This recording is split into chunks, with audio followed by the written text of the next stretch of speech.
The crowbar connected with bone, and Ethan Cross knew he'd just signed his own death warrant. Blood sprayed across his garage floor as the assassin crumpled, but the woman behind him, Valerie Hartley, though he didn't know her name yet, wasn't screaming. She was smiling. "You have no idea what you've just done," she whispered, designer dress torn and bloodied. "They won't stop until we're both dead." Outside, 3 more black SUVs were pulling up. This is my story of how a broken mechanic and a billionaire on the run brought down an empire in 7 days. Stay with me until the end and comment your city below. I want to see how far this story travels. The rain had been falling for 3 hours straight, turning the streets of industrial Detroit into rivers of oil-slicked water that reflected the dying sodium lights like broken mirrors. Ethan Cross stood in the doorway of his garage, watching the water cascade off the corrugated metal roof, creating a curtain between him and the rest of the world. It was 2:16 a.m. on a Tuesday, the kind of hour when honest people were asleep and the desperate ones made decisions that would haunt them forever. His hands were still trembling from the confrontation with Marcus, his landlord. 3 months behind on rent. 3 months of promises that meant nothing when the bills kept coming and the customers kept going to the chain shops with their bright lights and corporate guarantees. Ethan's garage Cross Automotive Repair had been his father's before him and his grandfather's before that. 3 generations of fixing what was broken, of making things whole again. Now it was about to become another casualty of a changing world that had no room for small men with big dreams. 30 days. Marcus had said, his thick fingers drumming against the eviction notice. "That's more than you deserve, but I knew your old man. 30 days, then you're out." Ethan pressed his forehead against the cold metal of the door frame, feeling the chill seep into his skin. His breath misted in the November air. 30 days to come up with $12,000. Might as well have been 30 days to find $1 million. The math was simple and cruel. He averaged maybe 6 cars a week now, down from 20 in the good times. At $60 profit per car on a good day, he'd need to fix 200 cars in a month. Impossible. The garage behind him was a monument to better times. Tool chests that had cost him 5 years of savings, now worth maybe 1/10 of what he'd paid. A hydraulic lift that groaned like an old man getting out of bed. Walls covered with calendars from parts suppliers. All of them stopped at different months from different years, as if time itself had given up on this place. In the corner, covered by a paint-stained tarp, sat the real heartbreak, a 1969 Camaro SS cherry red under all the dust. His project car. His someday car. The car he and Sarah were going to drive to California in before she decided that loving a man who came home with grease under his fingernails wasn't part of her life plan anymore. "You're sweet, Ethan," she'd said on that last night, her suitcase already in her sister's car. "But sweet doesn't pay the bills. Sweet doesn't buy a house. Sweet doesn't give me the life I want." That was 8 months ago. He'd thrown himself into work after that, as if fixing enough broken cars could somehow fix what was broken inside him. But the world had other plans. The economy tanked. The factory 2 blocks over closed down, taking with it half his customer base. The chain shop opened up on Madison Avenue with their fancy waiting room and their techs in clean uniforms who'd never really gotten their hands dirty, never really understood that fixing a car was about more than just replacing parts. It was about understanding the machine's soul, its history, the story written in every scratch and dent. Ethan was about to close the door to lock himself in with his failures for another sleepless night when he heard it. The sound was wrong for this time of night, wrong for this neighborhood. High heels on wet concrete, moving fast but unsteady. Then voices, male voices, low and threatening. "Just make it easy on yourself, Valerie. You know how this ends. Please, please, I have money. I can pay you. This isn't about money anymore. You should have thought of that before you started digging where you don't belong." Ethan's hand moved instinctively to the wrench in his back pocket, a Craftsman 916 worn smooth from his father's hands and his own. He peered around the corner of his garage into the alley that ran between his shop and the abandoned textile warehouse next door. What he saw made his blood turn to ice water. 3 men had cornered a woman against the brick wall. Even in the dim light, even with fear distorting her features, she was stunning in a way that seemed impossible in this part of town. Blonde hair that probably cost more to maintain than Ethan made in a month. A black dress that hugged her body like it had been painted on. Jewelry that caught what little light there was and threw it back in desperate sparkles. She was everything that didn't belong here, everything that Ethan had learned to recognize as another world. The world of people who had drivers, who had options, who had never eaten ramen for a week straight because it was that, or lose the electricity. The largest of the three men, bald, with the kind of muscles that came from a gym, not from work, grabbed her by the throat and pushed her against the wall. Mr. Ridgemont is very disappointed in you, Valerie. You were supposed to be smart. You were supposed to play along.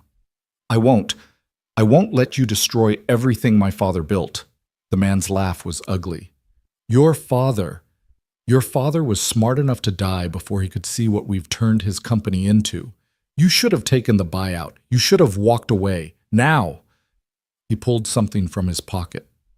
In the orange glow of the streetlight, Ethan saw the gleam of brass knuckles. Now you're going to have an accident. Tragic, really. Billionaire heiress drunk wandering into the wrong part of town. These things happen. The woman Valerie tried to run, but the second man caught her spinning her around. Her heel broke and she went down hard on the wet concrete. The sound she made wasn't quite a scream. It was something worse. The sound of someone who had just realized that money and power meant nothing when you were alone in an alley with men who had been paid to hurt you.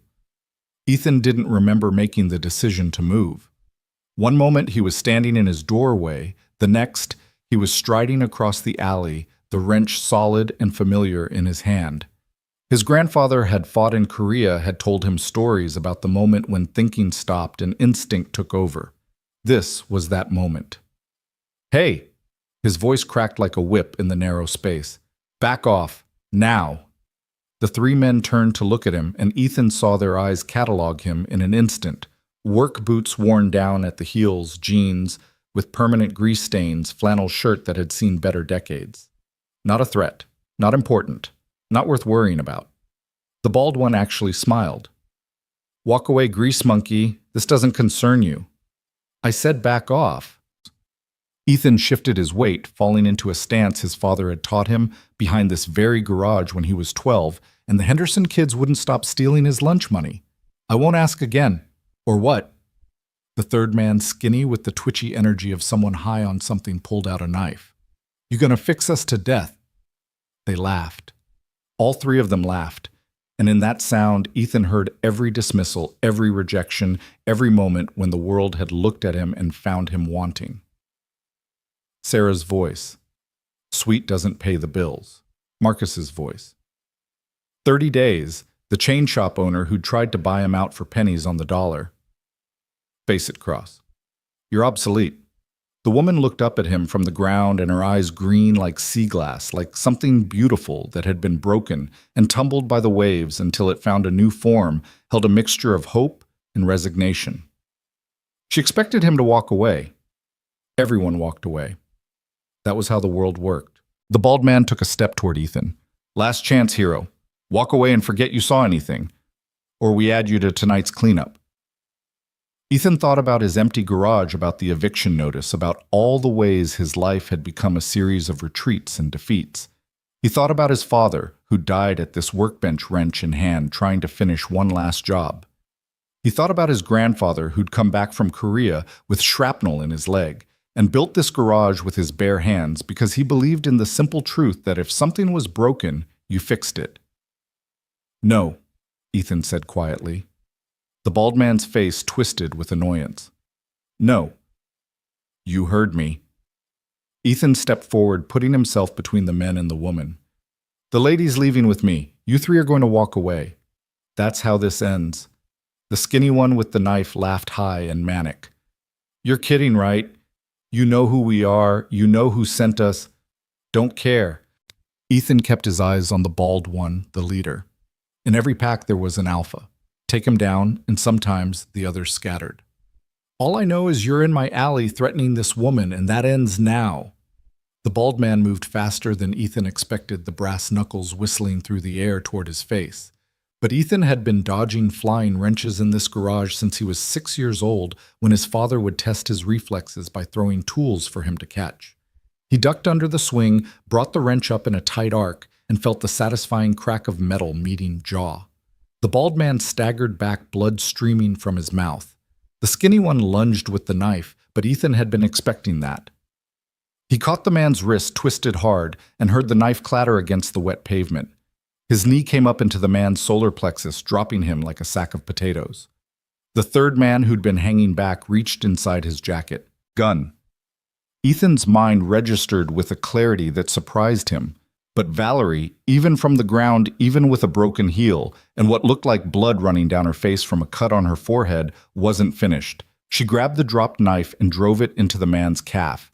He screamed, dropping to one knee, the gun spinning away into the darkness. The bald man, blood still running from his mouth, pulled out his phone. "You have no idea what you've done," he snarled at Ethan. "You're dead. Both of you are—" Ethan hit him again with the wrench, this time in the temple. The man dropped the phone, flying from his hand to land in a puddle. The skinny one was trying to crawl away. The one with the knife in his leg was whimpering, trying to pull it out. "Don't," Ethan said to him. "Leave it in or you'll bleed out." He turned to the woman who was trying to stand on her broken heel. "Can you walk?" She nodded, though he could see she was shaking. Yes, I think so." "Good." He helped her up, noticed how her hands were soft, except for the calluses on her fingers. "Computer work, maybe, or piano?" "We need to go. Now." "Where?" He looked at the three men, one unconscious, two injured, but conscious enough to remember faces. No going back now. He'd crossed a line chosen aside in a fight he didn't understand. "My garage," he said. "It's not much, but it's secure. Come on." He half-carried, half-guided her to the side door of his shop, fumbling with the keys while looking over his shoulder. The skinny one had made it to his feet, was limping away while pulling out his phone. They'd have maybe 10 minutes before reinforcements arrived. The garage was dark, except for the emergency light over the exit. Ethan guided Valerie to the office, a generous term for the corner he'd walled off with salvaged plywood and decorated with invoices that might never be paid. There was a couch there, another salvation from the side of the road that he'd cleaned up and claimed. She collapsed onto it, and in the light of the desk lamp he clicked on, he got his first real look at her. She was younger than he'd first thought, maybe 30, 32. The dress that had looked painted on was actually torn in several places, revealing bruises that were turning purple. Her left eye was swelling shut. Blood had dried in her hair.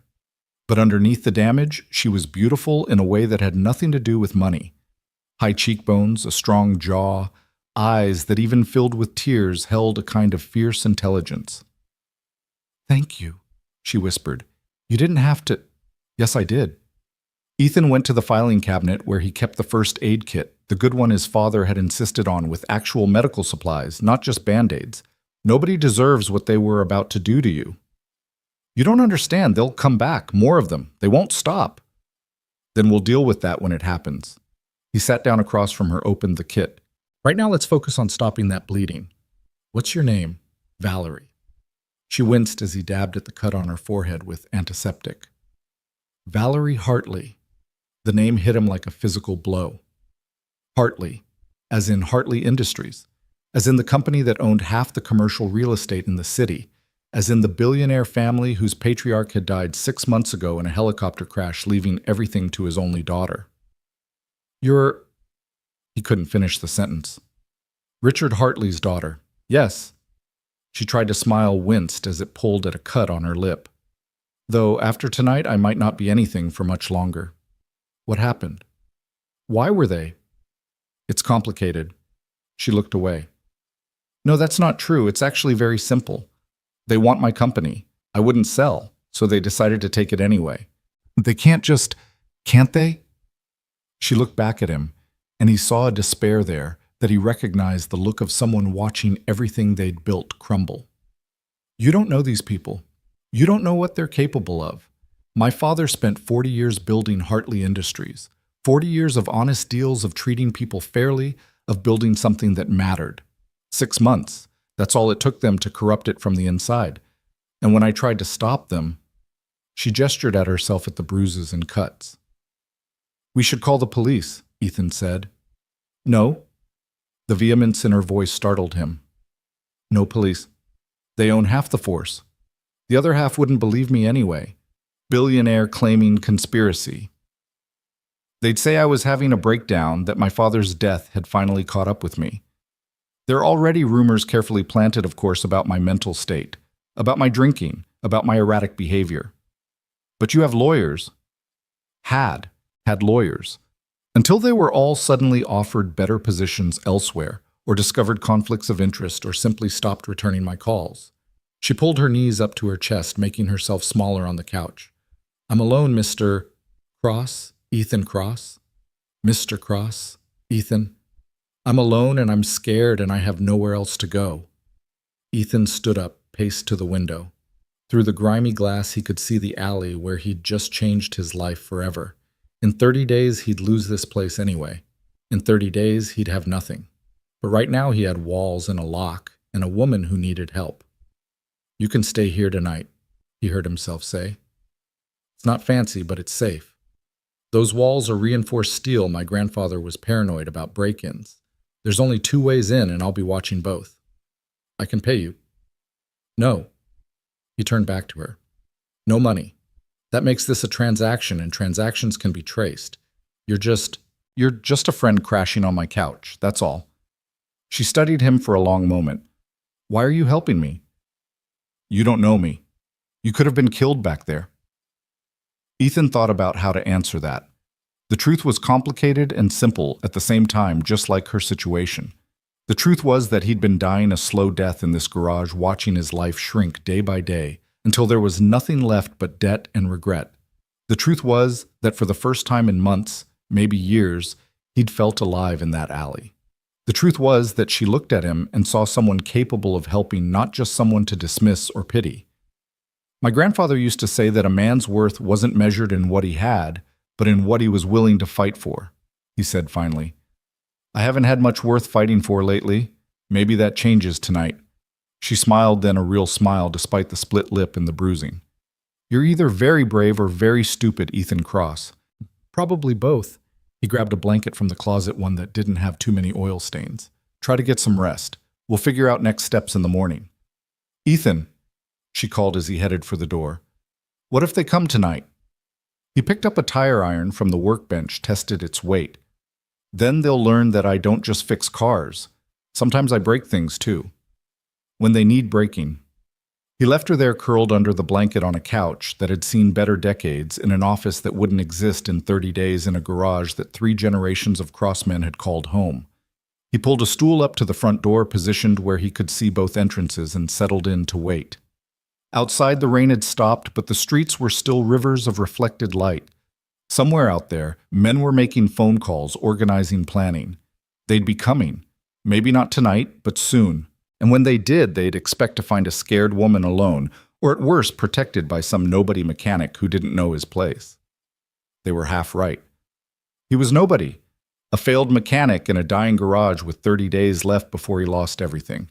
But they were also half wrong, because he wasn't protecting Valerie Hartley anymore. He was protecting someone who'd looked at him and seen something worth asking for help. He was protecting the first person in months who'd made him feel like he had a purpose beyond trying to make rent. His phone buzzed, a text from an unknown number. You made a mistake tonight. Walk away now, and we forget you exist. Stay, and you'll wish we had. Ethan deleted the message without replying. He'd made his choice in that alley when he'd stepped between Valerie and those men. Every choice after that was just following through. He thought about his father dying at that workbench, still trying to finish one last job. His father had never walked away from anything in his life. Not from the garage when times got tough. Not from Ethan's mother when she got sick. Not from his responsibilities, even when they crushed him. I won't walk away either, Dad, Ethan whispered to the empty garage. From the office, he heard Valerie shifting on the couch, heard her suppress a sob. She was trying to be quiet, trying to be strong, but he recognized the sound of someone realizing their world had ended, that everything they'd known was gone. He'd made that sound himself the night Sarah left, the night his father died, the night Marcus had handed him the eviction notice. But here was the thing about endings that Ethan had learned working on cars. Sometimes what looked like an ending was really just a transformation. You could take a rusted heap that everyone had written off, strip it down to its frame, and rebuild it into something better. It took work. It took pain. It took faith that something beautiful was waiting underneath all the damage. A car engine growled somewhere in the distance, getting closer.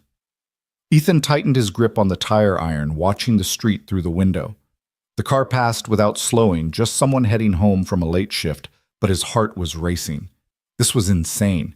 He was one man with a tire iron and a wrench sitting in a garage that barely had working heat, protecting a billionaire from what was apparently a corporate coup with murderous intent. David and Goliath had better odds. But then again, David won that fight. The night stretched on minutes, feeling like hours. Ethan's eyes burned from staring at the street, from jumping at every sound.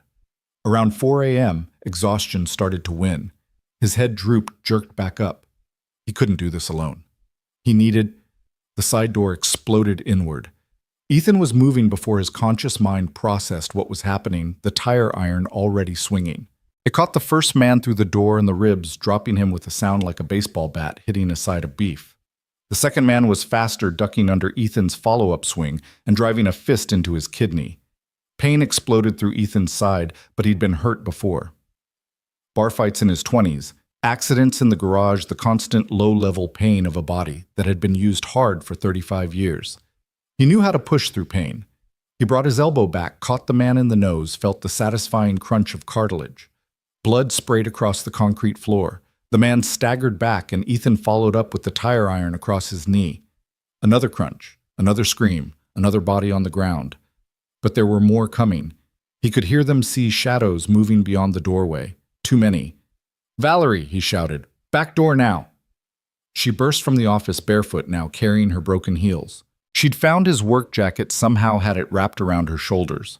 Even terrified, even running for her life, she moved with a grace that seemed impossible. "This way." He grabbed her hand, pulled her toward the back exit that led to the alley where this had all started. But as they reached it, the door opened from the outside. The bald man from before stood there, his jaw swollen and purple from where Ethan had hit him, his eyes full of murder. Going somewhere. He had a gun this time. A proper one, not something pulled in panic, but held with the steady hand of someone who'd used it before and would use it again without losing sleep. "Back inside," he said. "Both of you. Mr. Ridgemont wants to have a conversation." They had no choice. Ethan kept himself between Valerie and the gun as they walked back into the garage. More men had arrived, 6 total now, all in dark clothes, all with the look of professional violence about them. One of them older than the others, with silver at his temples and an expensive suit that somehow remained pristine, stepped forward. "Ms. Hartley, you've caused quite a bit of trouble tonight." "Ridgemont." Valerie's voice was steady, but Ethan could feel her trembling where her hand still gripped his arm. "I should have known you'd come personally. You always did like to watch the dirty work." "Dirty work?" Ridgemont smiled, the kind of smile that belonged in boardrooms where million-dollar deals destroyed thousands of lives. "This is just business, Valerie. Your father understood that. It's a shame you don't." "My father would have—" "Your father is dead." Ridgemont's voice cut like a scalpel. "And his company is about to undergo a necessary transformation. You could have been part of it, could have taken the very generous offer we made and lived a comfortable life somewhere far from here. But you had to be stubborn, had to be righteous, just like Richard. You killed him." "It wasn't a question." Ridgemont shrugged. "Helicopters are dangerous things. Mechanical failures happen. Tragic, really. But at least his was quick. Yours, I'm afraid, will need to be more elaborate. The story needs to be believable. Billionaire heiress unstable after her father's death gets involved with the wrong people in the wrong part of town. Drugs, probably. Maybe a love affair gone wrong with a down-on-his-luck mechanic who saw an opportunity." His eyes shifted to Ethan. "That's where you come in, Mr. Cross. Yes, we know who you are. We know about your debts, your impending eviction, your ex-girlfriend who'll swear you've been unstable since she left. You're perfect for this role." You won't have to do anything except die badly." Ridgemont nodded to his men. "Kill him first. Make it messy. She needs to see what defiance costs." The bald man raised his gun, and Ethan had a moment of perfect clarity. He was going to die in his father's garage, surrounded by the tools of a trade that the world no longer needed, protecting a woman he'd known for less than 2 hours. It wasn't the worst way to go. It was better than the slow death he'd been dying, better than watching everything crumble while he stood by, helpless. But Valerie had other plans. She moved faster than Ethan would have thought possible, grabbing a wrench from the workbench and throwing it with surprising accuracy. It hit the bald man's hand, sending the gun spinning away. In the moment of confusion that followed, she dove for the floor, rolled, came up with the gun in her hands. "Nobody move," she said, and there was something in her voice that made everyone, including Ridgemont, freeze. This wasn't the voice of a frightened heiress. This was something else, something harder. "You don't know how to use that," Ridgemont said, but there was uncertainty now in his voice. "My father was paranoid after the first hostile takeover attempt 5 years ago," Valerie said, keeping the gun steady. "He made sure I knew how to protect myself. I've been training twice a week for 5 years. I'm a better shot than any of your thugs. There are 6 of us and 1 of you. 1 gun, 6 bullets. I might not get all of you, but I'll definitely get you, Ridgemont. You're the biggest target, and you're standing perfectly still." She smiled, and it was sharp as broken glass. "Want to see who's faster?" The moment stretched like a wire about to snap. Ethan could hear his own heartbeat, could hear Valerie's controlled breathing, could hear one of the injured men on the floor whimpering. Someone was going to move. Someone always moved. And when they did, the front door exploded inward for the second time that night. But this time it wasn't thugs in dark clothes. It was something Ethan hadn't expected, something that changed every calculation in the room. It was the police. Real police, not the owned ones Valerie had worried about, but a SWAT team in full tactical gear, weapons drawn and shouting commands. "Everyone on the ground, now, weapons down on the ground." The garage erupted into chaos. Ridgemont's men went for their weapons. The SWAT team opened fire with less lethal rounds, rubber bullets and tasers. Men screamed, fell, tried to run. Ridgemont himself stood frozen, his careful plan crumbling around him. Ethan grabbed Valerie, pulled her behind the tool chest as the garage became a war zone. She still had the gun, but she wasn't firing, wasn't adding to the chaos. She was smart enough to know that in a situation like this, anyone with a weapon was a target. It was over in less than 30 seconds. Ridgemont's men were on the ground, zip-tied and groaning. Ridgemont himself was in handcuffs, his expensive suit finally disheveled, his carefully styled hair mussed. He looked older, suddenly. Smaller, just a man who'd played a game and lost. A detective walked in behind the SWAT team badge out, looking tired but satisfied. "Valerie Hartley." She stood slowly, leaving the gun on the floor. "Yes." "Detective Morrison, we received your uploaded files an hour ago. Financial records, communication logs, video evidence of conspiracy and attempted murder. It was enough for emergency warrants. Mr. Ridgemont and his associates are under arrest for conspiracy, attempted murder, fraud, and about a dozen other charges that the DA is still sorting through." "Uploaded files?" Ethan asked, confused. Valerie turned to him with a smile that was part embarrassment, part pride. "I wasn't entirely honest with you. I've been gathering evidence for months. Everything is backed up to a cloud server with a dead man's switch. If I don't check in every 12 hours, it automatically uploads to the FBI, the SEC, the Detroit Police, and about 6 major news outlets. I missed tonight's check-in while I was running for my life." "You played me," Ridgemont snarled as they dragged him past. "You let me think you were helpless." "I learned from my father," Valerie said. "He taught me that sometimes the best strength is letting your enemies think you're weak. You were so busy trying to kill me that you never wondered why I was in this neighborhood in the first place." She turned to Ethan. "I was coming to hire you." "Hire me?" Nothing made sense anymore. "I'd heard about you, the last honest mechanic in Detroit, they call you. The one who tells people the truth about their cars, even when a lie would make you more money. I needed someone I could trust to help me move some physical evidence hard drives that couldn't be uploaded, original documents that needed to be preserved. Someone who knew the city, who could help me disappear if I needed to. But the attack was real. They found me before I could get to you. Everything after that, including you saving my life, was real." She touched his face gently, her fingers soft against his stubbled cheek. "You're a good man, Ethan Cross. A hero, even if you don't see it." The garage was emptying now, Ridgemont's men being loaded into police vans, crime scene tape being strung. Detective Morrison approached them. "We'll need statements from both of you. And Ms. Hartley, you'll need protection until we can round up all of Ridgemont's associates." I can arrange private security. No. Ethan surprised himself by speaking. She stays here, or I go with her. Either way, I'm not letting her out of my sight until this is over. Morrison looked between them, saw something there that made him nod. All right. We'll post units outside. Don't go anywhere without letting us know. As the last of the police left, Ethan and Valerie stood alone in the garage, surrounded by the debris of the fight, scattered tools, blood on the concrete, the door hanging off its hinges. The sunrise was beginning to filter through the windows, painting everything in shades of gold and amber. Your garage, Valerie said quietly. I'm so sorry. I'll pay for all the damage, of course. It's just stuff, Ethan said, though the destruction of his father's place hurt more than he wanted to admit. Besides, in 30 days, it won't be mine anyway. What do you mean? He told her about the eviction, about the debts, about the slow death of American craftsmanship in the face of corporate efficiency. She listened without interrupting, and when he finished, she was quiet for a long moment. What if it didn't have to end? She asked finally. What if someone invested in this place? Updated the equipment, marketed to the classic car community, turned it into something special. That would take more money than... I have money, Ethan. More than I could spend in 10 lifetimes. And after tonight, after what you did for me, I want to invest in something real, something that matters, something that saves things instead of destroying them. You don't owe me anything. This isn't about owing. She stepped closer to him, close enough that he could smell her perfume mixed with the oil and metal of the garage. This is about believing in something. You believed in me enough to risk your life for a stranger. Let me believe in you.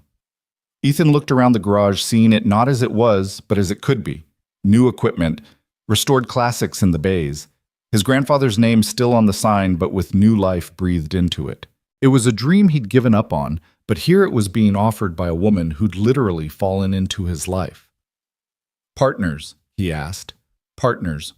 She agreed and held out her hand. He shook it, noting the contrast, her soft skin against his calloused palm, her expensive rings against his grease-stained fingers. They were from different worlds, but tonight had shown that sometimes different worlds could collide and create something new, something better. So, he said, still holding her hand, what now? She smiled, and despite the bruises, despite the exhaustion, despite everything they'd been through, it was beautiful. Now, we rebuild. Your garage, my company, maybe a few other broken things along the way. I fix broken things, Ethan said, echoing his words from earlier. And I apparently break the things that need breaking, Valerie replied. Seems like a good partnership to me. The sun was fully up now, streaming through the windows, chasing away the shadows of the night. Outside life was returning to the streets. People heading to work, living their lives, unaware that in this small garage 2 people had fought off the darkness and won. Ethan went to the coffee maker in the corner, one of the few things that hadn't been destroyed in the fight, and started a pot. It was old and temperamental, requiring just the right touch to work properly, but he'd been coaxing life out of it for years. Coffee, he asked. God, yes. Valerie collapsed onto the couch in his office. Their office now, he supposed. Although I should warn you, I'm used to artisanal Brazilian beans hand-ground by monks, or something equally ridiculous. Well, you're in luck. This is genuine Detroit industrial sludge. It'll put hair on your chest and strip paint off a car. She laughed, really laughed, and the sound filled the garage like music. Perfect. After tonight, I think I need some hair on my chest. As the coffee perked, Ethan found himself thinking about the strange turns life could take. 12 hours ago, he'd been ready to give up, to accept that his story was ending. Now he had a partner, a purpose, and the promise of something he'd thought was lost forever, a future. His phone buzzed. Another unknown number, but this time the message was different. Mr. Cross. This is Richardson from Channel 7 News. We've received some incredible footage of tonight's events. Would you be available for an interview? He showed it to Valerie. She groaned. It begins. By noon, this will be everywhere. The media loves a good billionaire scandal. What should I tell them? The truth. She walked to him, took his hands in hers. That a good man stood up to evil. That sometimes the underdog wins. That there are still people in this world who do the right thing simply because it's right. That's not the whole truth. No. She raised an eyebrow. The whole truth is that I was planning to give up. The whole truth is that you saved me as much as I saved you. The whole truth is... He paused, searching for the words. The whole truth is that sometimes two broken people can make each other whole. She kissed him, then gentle, despite her split lip, careful, despite the urgency of it. It was a kiss that promised more than passion. It promised partnership, understanding a future neither of them could have imagined alone. When they broke apart, the coffee was ready, filling the garage with its bitter, familiar scent. Outside, they could hear sirens in the distance, reporters probably already gathering, the machinery of justice and media beginning to turn. But inside the garage in this moment, there was peace. There was hope. There was the beginning of something that would grow beyond what either of them could imagine: a business, yes, but more than that. A partnership that would transform not just a failing garage and a corrupted company, but two lives that had been heading toward different kinds of endings. Ethan poured 2 cups of coffee in mismatched mugs, one advertising a parts supplier that had gone out of business 5 years ago, the other a gift from Sarah that he'd never been able to throw away. He handed one to Valerie, who took it with hands that were finally steady. "To new beginnings," she said, raising her mug. "To fixing what's broken," he replied, touching his mug to hers. They drank the terrible coffee as the morning sun painted their destroyed garage in shades of gold, and for the first time in longer than either could remember, the future looked bright. The coffee had gone cold in their mugs, but neither Ethan nor Valerie noticed. They sat in the wreckage of the garage as Detective Morrison returned with a thick folder of documents, his face grave in a way that made Ethan's stomach tighten. The morning sun that had seemed so promising an hour ago now felt harsh, exposing every crack in the walls, every bloodstain on the concrete. "We have a problem," Morrison said without preamble. "Ridgemont made bail." Valerie's hand found Ethan's gripping tight enough to hurt. "How is that possible? You have the evidence." "We have evidence of conspiracy and assault. What we don't have is enough to hold him on the bigger charges. His lawyers are already spinning this as a business dispute that got out of hand. They're claiming you attacked first, that his men were just defending themselves." Morrison's jaw tightened. "And there's something else. 3 of the judges who could hear this case have suddenly recused themselves. The 4th just happened to vacation in Ridgemont's Aspen cabin last Christmas." "He's going to walk," Valerie said, her voice hollow. "All of this for nothing." "Not nothing," Morrison corrected. "We've disrupted his operation. Some of his people are talking. But you're right about one thing: he's not going to prison anytime soon, which means you're still in danger." Ethan stood pacing to the broken door, staring out at the street where news vans were already gathering. "So what do we do?"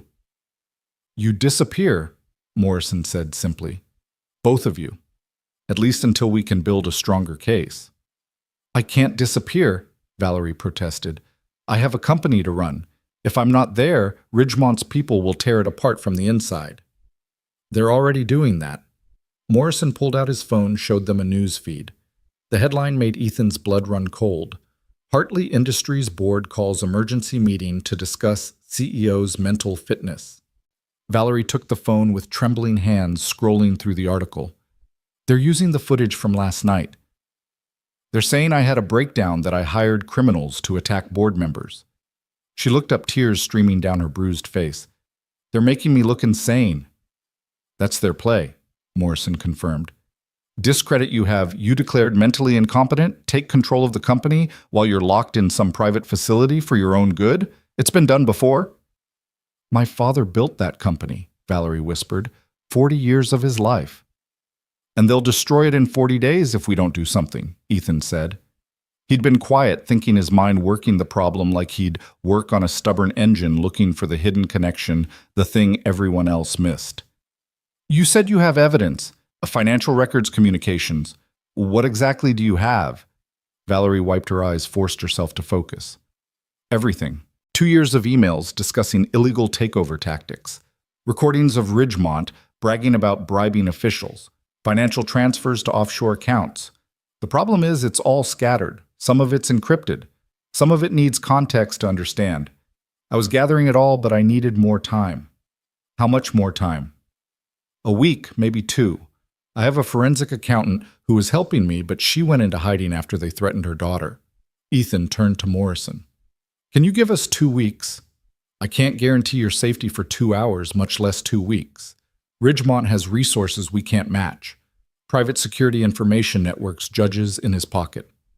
Then we don't play by his rules, Ethan said. He was thinking about his grandfather again, about the stories from Korea. When you're outgunned, you don't fight fair, you fight smart. You fight dirty if you have to. What are you suggesting? Morrison asked. I'm suggesting we stop playing defense. Ethan looked at Valerie. You know their system. You know where the bodies are buried. Instead of waiting for them to come after us, we go after them.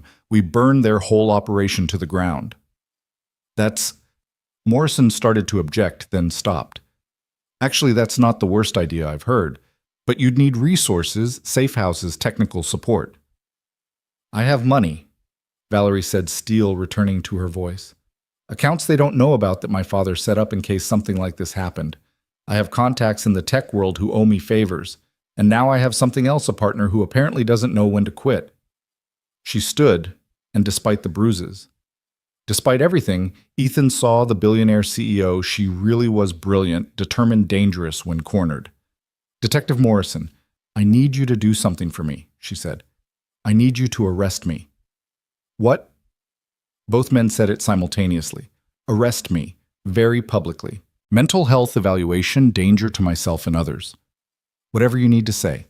Put me in protective custody, but make it look like I've been institutionalized. That gives us cover and makes Ridgemont think he's won. And then Ethan and I disappear. We set up somewhere they won't think to look. We compile everything, build an airtight case, and when we're ready, we don't just take down Ridgemont, we take down his entire network. Morrison considered this. I could sell that to my captain, but once we do this, there's no going back. You'll be completely on your own until you're ready to surface. We won't be alone, Ethan said. I know people, good people, who've been stepped on by men like Ridgemont their whole lives. Mechanics, truckers, construction workers. People who know this city better than any corporate security team. People who'd love a chance to punch up for once. You're talking about building an army, Morrison said. I'm talking about a revolution, Ethan corrected. These corporate vampires have been bleeding this city dry for years. Maybe it's time someone reminded them that Detroit doesn't go down without a fight. Morrison stood, gathered his papers. I'll need 2 hours to set this up. The arrest needs to look real, which means I need officers who aren't in on it. Valerie, you'll need to put on a show. Make them believe you've snapped. That won't be hard, she said bitterly. I'm halfway there already. After Morrison left, they had 2 hours to prepare. Ethan went to his apartment above the garage, 3 rooms that hadn't been updated since the 1970s, but clean and functional. He packed quickly, clothes, tools, his father's journal. The emergency cash he'd been saving for the truly desperate moment that had apparently arrived. When he came back down, Valerie was on his computer, fingers flying across the keyboard with the speed of someone who'd learned to code before she learned to drive. What are you doing? Transferring money to untraceable accounts, setting up safe houses, sending messages to people I trust. She paused, looked up at him. Are you sure about this? You could walk away. Once Morrison arrests me, tells everyone I'm crazy, you could just say you were another victim. Go back to your life. What life? Ethan sat beside her, close enough to feel the warmth of her body. The garage is gone in 30 days. Sarah's gone. Everything I built is falling apart. But this fighting beside you, this feels like something worth doing. Even if we die trying. Especially then. He touched her face gently, careful of the bruises. My dad died at that workbench out there, still trying to fix one last car. He died doing what he believed in. If I'm going out, I want it to be fighting for something that matters. She kissed him again, harder this time, desperate and hungry. When they pulled apart, both were breathing hard. We're going to win, she said. I need you to believe that. I believe in you, he replied. That's enough for now. The sound of sirens grew closer. Multiple vehicles. Morrison had mobilized a show of force. Valerie stood, straightened her torn dress. How do I look? Like a billionaire having a mental breakdown. Perfect. She grabbed a wrench from the workbench. When they come in, I need you to look scared. Act like I've been holding you hostage. Sell it. I don't have to act. You're terrifying when you want to be. She smiled the last real smile he'd see from her for a while. Remember that when this is all over. The police burst in a carefully choreographed chaos. Valerie screamed through the wrench at them, ranted about conspiracies and murder plots that sounded insane to anyone who didn't know the truth. They tackled her cuffed, dragged her out, while she fought and cursed and cried. Ethan played his part, the shocked mechanic who'd gotten caught up in a rich woman's delusions. He answered their questions with just enough truth to be believable, just enough confusion to seem authentic. Yes, she'd shown up injured. Yes, she'd talked about people trying to kill her. No, he didn't know what to believe. The news crews caught it all the perfect footage for the evening news. Billionaire heiress breakdown Valerie Hartley arrested after violent incident. Morrison stayed behind after the others left, helped Ethan board up the broken door. She's secure, he said quietly. Private room at the psychiatric ward, but it's actually our protective custody suite. She'll have access to a computer phone, everything she needs. When do we move in tonight? I'll have an unmarked car pick you up at midnight. Packlight assume you won't be back for a while. Detective, Ethan called as Morrison headed for his car. Why are you doing this, really? Morrison paused, turned back. My father worked at the Hartley Industries factory for 30 years. When Richard Hartley ran things, it was a good job. Fair wages, good benefits, treated people with respect. Then these corporate raiders started circling and suddenly the pension fund was gone. Benefits cut, wages slashed.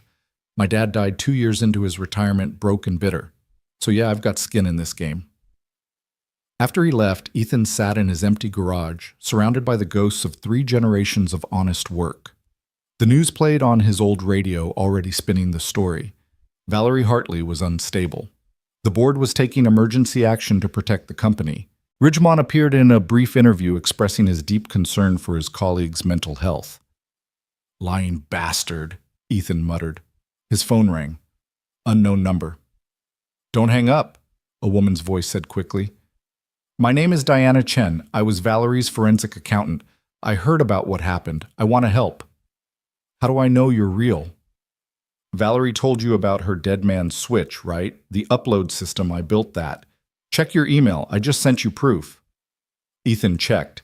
There was a message with attachments code he didn't understand but recognized as legitimate, and a photo of Diana with Valerie at what looked like a company party.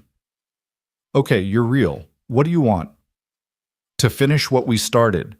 I have terabytes of data, hidden evidence that could bury Ridgemont and his whole network. But I need protection, and I need someone who can get to the physical drives I've hidden around the city. How did you know to call me? Valerie texted me before they arrested her. Said you were the only person she trusted. Said you'd know what to do with this. Diana paused. She also said to tell you that broken things can be rebuilt stronger than they were before. Ethan smiled despite everything. That sounded like Valerie. Where are you? He asked. Motel off 8 Mile. But I can't stay here. They're looking for me. Stay put. Lock the door. Don't answer for anyone except me. I'll be there in an hour. He hung up, grabbed his tools and his father's old army surplus bag. If they were going to war, they'd need soldiers. Diana was the first recruit, but she wouldn't be the last. His next call was to Tommy Russo, his oldest friend, a former Marine who ran a small security company that mostly did nightclub doors and repo protection. Tommy, it's Ethan. I need a favor. Jesus, Ethan, you're all over the news. That crazy billionaire really holds you hostage. She's not crazy, and I need your help. The real deal, not the media spin. There was a pause. This about what happened to your garage. This is about something bigger. About fighting back against the people who've been crushing guys like us our whole lives. I need soldiers, Tommy, people who can handle themselves and keep their mouths shut. Another pause longer. How many? As many as you can get. And the pay. Better than you've ever seen, cash untraceable. Tonight, midnight, I'll text you the location. Ethan, is this legal? It's justice. That's all that matters. Tommy laughed dark and anticipatory. Haven't heard you talk like this since high school when we took on the Brennan brothers for picking on that kid. All right, I'm in. I'll bring my best guys. The next call was to Marcus, his landlord. This one would be harder. Ethan, Christ boy, what have you gotten yourself into? Marcus, I need the garage for 2 more weeks. You're 30 days from eviction and mixed up with some crazy... She's not crazy and I can pay full rent for 6 months cash tonight. Silence. Marcus might be a hard ass, but he was also a businessman. Cash. Untraceable bills, but I need something else. I need you to tell anyone who asks that I packed up and left town, scared running whatever sounds believable. Ethan, what are you involved in? Something that might save this city, or at least punch the people destroying it right in the mouth. You in? Marcus sighed. Your father was a good man. You're a good man. Against my better judgment, yeah, I'm in. But if this goes bad... If this goes bad, I'll probably be dead, so you can say whatever you want about me. He made 3 more calls. Luis, who ran a food truck and knew every corner of the city. Sarah's brother Mike, who worked IT for the city and had access to traffic cameras and municipal databases. Finally, Father O'Brien from St. Catherine's, who ran a shelter and had connections throughout the homeless community, the invisible eyes and ears of Detroit. Each conversation was a variation on the same theme. The system is rigged, the rich are eating the poor, but now we have a chance to fight back. Are you in? Every single one said yes. By the time he reached Diana's motel, Ethan had the beginnings of an army. Not soldiers in the traditional sense, but something better, people who knew the city, who'd been stepped on their whole lives, who were hungry for a chance to matter. Diana answered the door with a baseball bat in her hands, only relaxing when she saw his face. She was younger than her voice had suggested, maybe late 20s, Asian features sharp with intelligence and exhaustion. Thank God, she said, dropping the bat. I've been jumping at every sound. But pack up, we're leaving. Where are we going? Somewhere they'd never think to look for a billionaire and her crew. We're going underground. Literally. As Diana gathered her equipment, 3 laptops, a dozen external drives, and enough cables to wire a small building, Ethan explained the plan. The abandoned subway tunnels beneath Detroit, forgotten when the city's expansion plans died with the auto industry. Tommy's cousin worked municipal maintenance and knew every entrance, every tunnel that was still stable. You want to hide in abandoned subway tunnels? Diana asked skeptically. I want to build a command center where Ridgemont's money and connections mean nothing, where we control the environment, where we can work without looking over our shoulders. That's either brilliant or insane. Probably both. Valerie's rubbing off on me. They loaded Diana's equipment into Ethan's truck, the same beat-up Ford that had hauled car parts for 15 years. As they drove through Detroit's dark streets, Diana opened one of her laptops, showing him spreadsheets that made his head spin. This is what I've found so far, she said. Ridgemont's network is bigger than just Hartley Industries. He's got fingers in city construction contracts, police pensions, judicial campaign funds. He's not just a corporate raider, he's a cancer that's metastasized through the entire city. How much is he worth? On paper, maybe $300 million, but the real money is hidden. Offshore accounts, shell companies, cryptocurrency. I've tracked at least $2 billion in assets that officially don't exist. And you can prove this, given time and resources. Yes, but it's not just about proving it. It's about presenting it in a way that can't be ignored or suppressed. We need something dramatic, something that forces action. They met Tommy and his team at an abandoned warehouse on the east side. 6 men, all veterans, all with the same hard eyes and steady hands that spoke of violence held in check by discipline. These are the best I've got, Tommy said. Martinez Williams. Chen, no relation to you, Diana, Johnson, Pike, and Reeves. They know the deal. They're ready. We're really doing this, Martinez asked. He was older than the others, gray at the temples, moved with the careful precision of someone who'd learned that rushing got you killed. Taking on the Billionaire Boys Club. We're doing more than that, Ethan said. We're going to expose every dirty deal, every bribe, every crime they thought they'd buried. We're going to make it impossible for them to operate in the shadows anymore. And if they come for us? Williams asked. Young, eager, the kind of soldier who was looking for a war to fight. Then we remind them that Detroit wasn't built by billionaires in boardrooms, Ethan replied. It was built by people like us, and we're taking it back. They moved through the city like ghosts using service entrances and maintenance tunnels. Tommy's cousin, a rail-thin man named Eddie, who knew every pipe and wire beneath Detroit, led them to an entrance hidden behind a false wall in a utility station. The tunnel beyond was a marvel of abandoned ambition, wide enough for trains that never ran lined with tiles that had once been white but were now stained with decades of neglect. But the bones were good. The structure was sound. And about a mile in, they found what Eddie had promised, a maintenance station with electricity pirated from the grid above running water from pipes that everyone had forgotten existed, even rudimentary ventilation. "Home sweet home," Eddie said, grinning. "Been using this place to store stuff for years. City doesn't even know it exists anymore." They spent the rest of the night transforming the space. Diana set up her computers, hardwiring them into encrypted connections that bounced through so many proxies even the NSA would get dizzy trying to trace them. Tommy's team established security protocols, watch schedules, escape routes. Luis arrived with his food truck, having cleaned out a restaurant supply store, with Valerie's cash setting up a kitchen that could feed their small army for weeks. Mike showed up just after dawn carrying boxes of equipment that had fallen off the truck from the city's IT department. "Set up a back door into the traffic camera system," he said. "We'll see them coming from blocks away." Father O'Brien was the last to arrive, and he didn't come alone. 3 people followed him, a young woman with the hardened look of someone who'd lived on the streets, an older black man with intelligent eyes, and a teenager who couldn't have been more than 16. "These are my most trusted," the father said. "Maria Jackson and Tyler. They know this city better than any map. They can go places, see things that no one else can." "A priest helping us break the law?" Diana asked.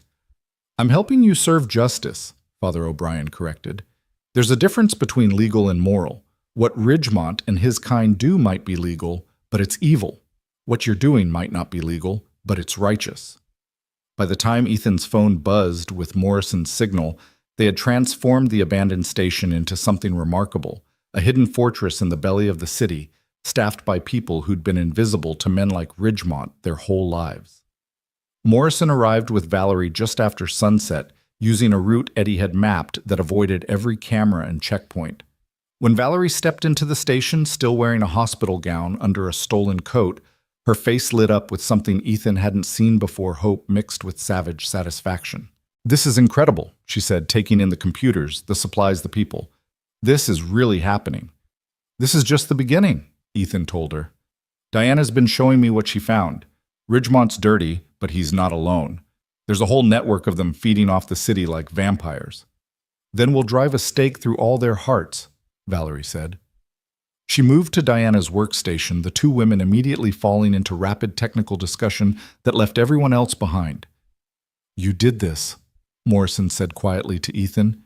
"In less than 24 hours, you built this." "I just made some phone calls. These people, they've been waiting for a chance like this their whole lives. A chance to fight back to matter. You know they'll come for you, all of you. When they realize what you're doing, they'll bring everything they have." "Good," Ethan said, thinking about his father dying at his workbench, thinking about 3 generations of honest work about to be erased. "Let them come. They'll learn what happens when you back Detroit into a corner." Over the next 3 days, their underground army grew. Word spread through whispers and careful contacts. A janitor from Hartley Industries who'd been copying files for years, waiting for someone to care. A secretary from Ridgemont's own office who'd been recording conversations. A cop who'd been pressured to look the other way one too many times. They didn't all come to the tunnels that would have been too dangerous, but they became part of the network feeding information through encrypted channels Diana had set up. Every crime Ridgemont and his associates had thought hidden began flowing into their underground command center. Valerie barely slept, driven by a fury that burned cold and precise. She and Diana pieced together financial crimes that went back decades, connecting dots that painted a picture of systematic corruption that had hollowed out Detroit from the inside. "Look at this," Diana said on the 4th night, pulling up a complex chart on her screens. "They're not just stealing money, they're deliberately destroying companies, buying them cheap, loading them with debt, then selling off the pieces. They've done it 43 times in the last 10 years. "Vampire capitalism," Father O'Brien said from where he was helping Luis prepare dinner, "sucking the life out of everything they touch." How much evidence do we need? Tommy asked. His team had just returned from a mission to retrieve hidden drives from Diana's safe houses around the city. We have enough to convict, Valerie said. But conviction isn't enough. They'll get minimum security, maybe house arrest. Their lawyers will appeal for years. No, we need to destroy them completely. Financially, socially, politically, we need to make them toxic to everyone who's ever done business with them. That's going to take something big, Morrison said. He'd been splitting time between the tunnels and his precinct, maintaining his cover while feeding them information. Something they can't spin or suppress. I have an idea, Ethan said. Everyone turned to look at him. He'd been quiet watching Learning, but something had been forming in his mind. Ridgemont's having his annual charity gala next week. Every corrupt judge, politician, and business leader in the city will be there. Black tie media coverage, the works. So, Williams asked, so we crash it. Not physically, digitally. Diana, could you hack their presentation system? Child's play, she said. Everything's networked now. Give me 10 minutes and I could make their screens show anything. Then we give them a show. Live broadcast of every crime, every payoff, every backroom deal. Make it impossible to ignore. Valerie stood up slowly, a smile spreading across her face that was beautiful and terrifying in equal measure. We could do more than that. I still have my invitation. They haven't formally removed me as CEO yet. That's what the board meeting after the gala is for. You want to walk in there? Morrison asked. That's suicide. No, Valerie said. That's just justice. I walk in the front door while Diana hacks their systems. When they try to have me removed, that's when we strike. Every screen, every phone, every device in that ballroom becomes a window into their corruption. They'll arrest you, Morrison warned. On what charge? I'm the CEO attending a company function. My mental health evaluation. The real one you filed, not the fake one. They're claiming says I'm completely sane. If they try to stop me, they'll have to do it in front of every camera in Detroit. I'm going with you, Ethan said immediately. You don't have to. Partners, remember. Besides, you'll need someone to watch your back when things go sideways. When, not if, she asked with a slight smile. Have you met you things always go sideways around you? It's part of your charm. The room erupted into planning. Tommy and his team would provide security from the shadows. Diana would infiltrate their systems. Mike would ensure city cameras mysteriously malfunctioned at key moments. Father O'Brien would mobilize his network to be witnesses, people with phones ready to record everything. We're going to need more than evidence, Jackson, the older man from Father O'Brien's group, said. Ridgemont's got a PR machine. They'll spin this as a desperate attack by an unstable woman. Then we give them something they can't spin, Maria suggested. She'd been quiet until now, but there was sharp intelligence in her eyes. We need victims to come forward, people whose lives were destroyed by these men. Put faces to the crimes. I can do that, Father O'Brien said. Half my shelter is filled with people who lost everything to Ridgemont's schemes. Former factory workers, small business owners, he crushed families destroyed by his gentrification projects. We'll need protection for them, Morrison said. Once they go public, they'll be targets. My team can handle that, Tommy said. We'll keep them safe. As the planning continued deep into the night, Ethan found himself watching Valerie. She'd transformed from the terrified woman in the alley to something else, a force of nature brilliant and determined and absolutely unwilling to surrender. The bruises had faded to yellow and green, but they only seemed to emphasize her strength. She caught him looking and moved to stand beside him, their shoulders touching. Scared, she asked quietly. Terrified, he admitted. But also alive.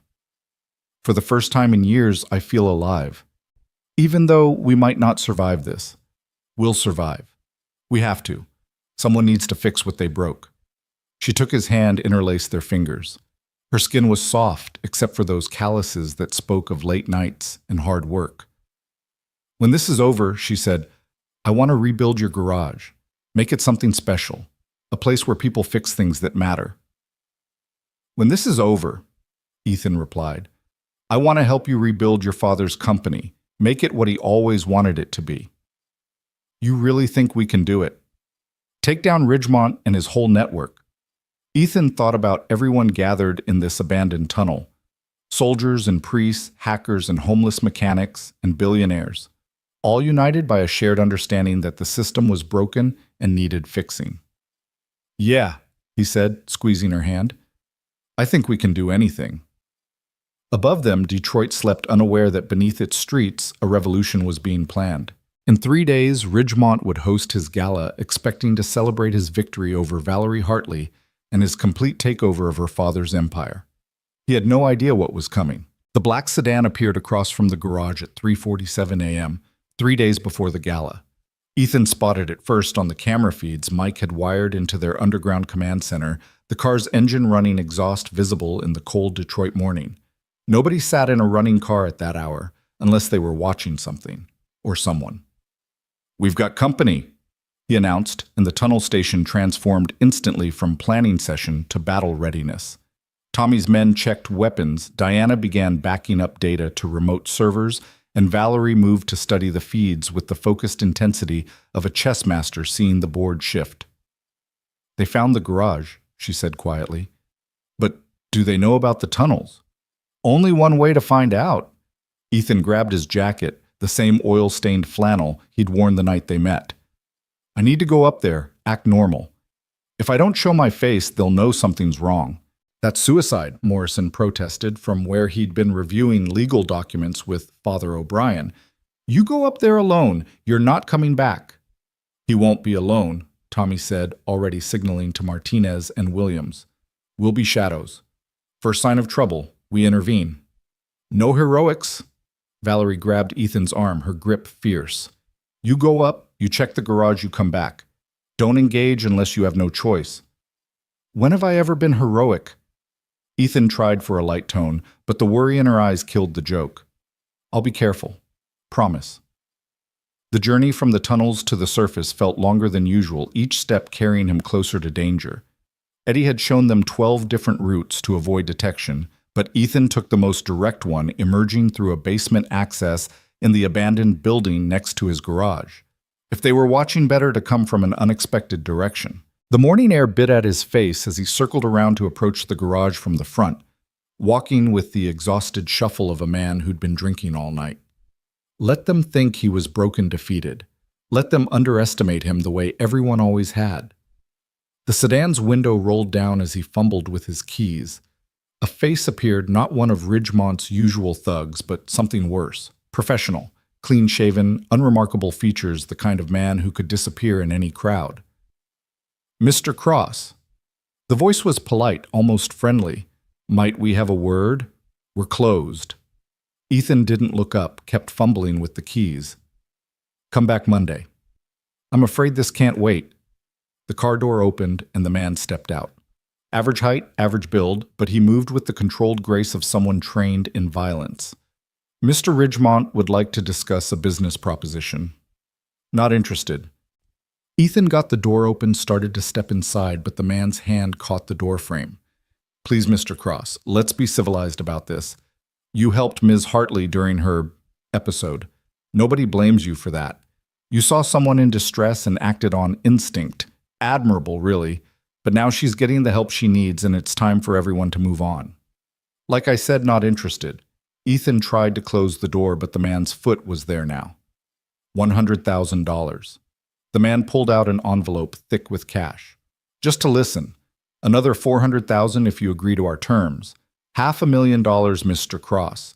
Enough to save this garage, pay your debts, start over somewhere warm. All we need is your cooperation." Ethan finally looked at him directly. "What kind of cooperation?" "A statement, on camera, saying that Ms. Hartley was unstable, that she made wild accusations, that she threatened you if you didn't help her. Help us, help her, Mr. Cross. She needs treatment, not enablers." The rage that filled Ethan was ice cold, the kind that made his hands steady instead of shaking.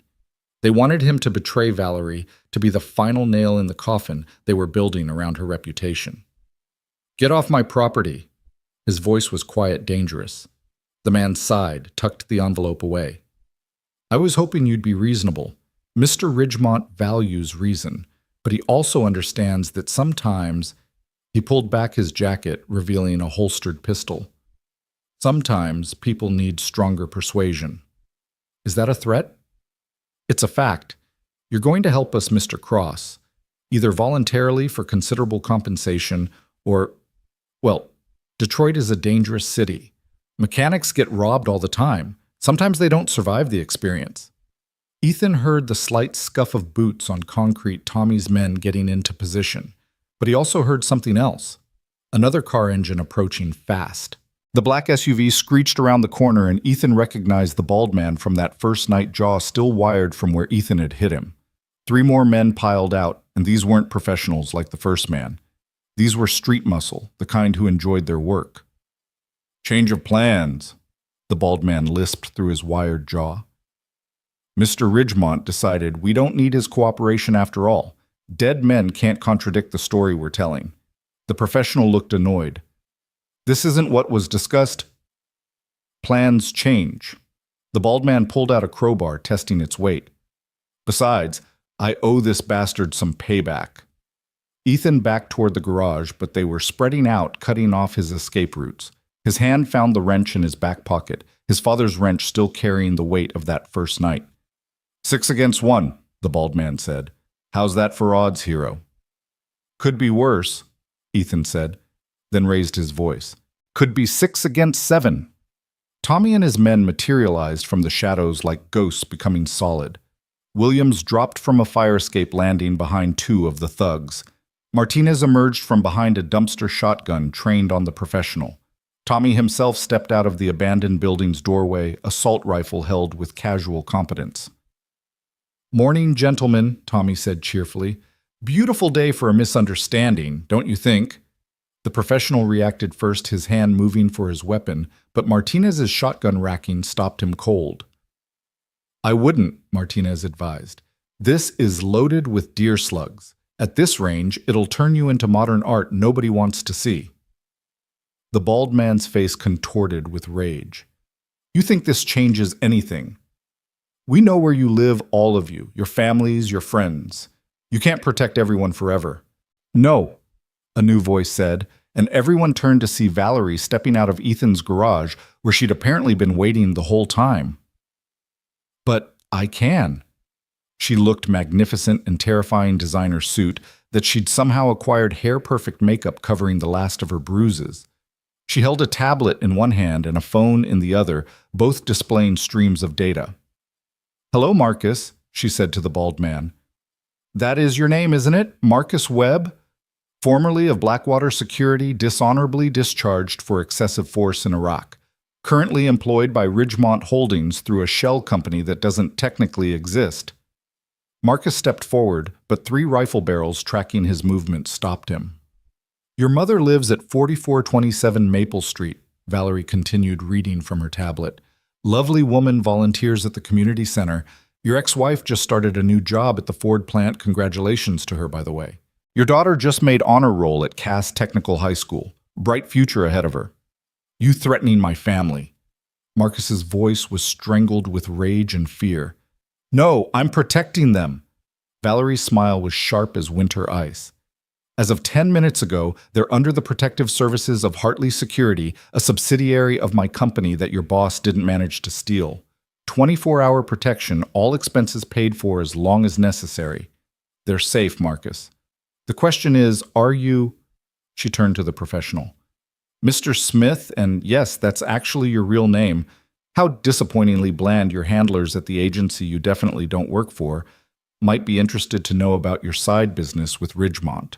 I'm sure the Congressional Intelligence Committee would love to hear about CIA assets moonlighting as corporate enforcers. Smith's face had gone pale. You have no proof. I have your bank records, your communication logs, recordings of you discussing wet work with Ridgemont.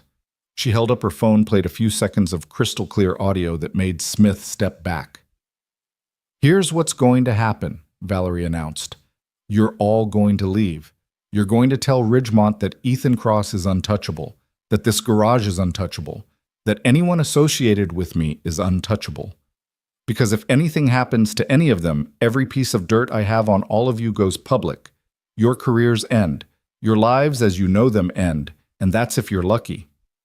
You're bluffing. Marcus said, but uncertainty had crept into his voice. Am I? Valerie pulled up another screen. This is a live feed of your mother's house, Marcus. Wave to her she's watching through her security camera, wondering why there's a nice young man from Hartley Security at her door with flowers and a protection contract. Marcus looked at the screen and saw his mother answering the door, saw her smile at whatever the security operative was saying. You crazy bitch, he whispered. No, Valerie corrected. I'm a Hartley. We protect our own. And as of now, Ethan Cross is under my protection. Touch him, and I'll destroy you so thoroughly your grandchildren will change their names. The standoff stretched taut as piano wire. 6 men with guns all pointed at each other, while a billionaire in designer heels held them all hostage with information instead of bullets. Finally, Smith holstered his weapon. This isn't over.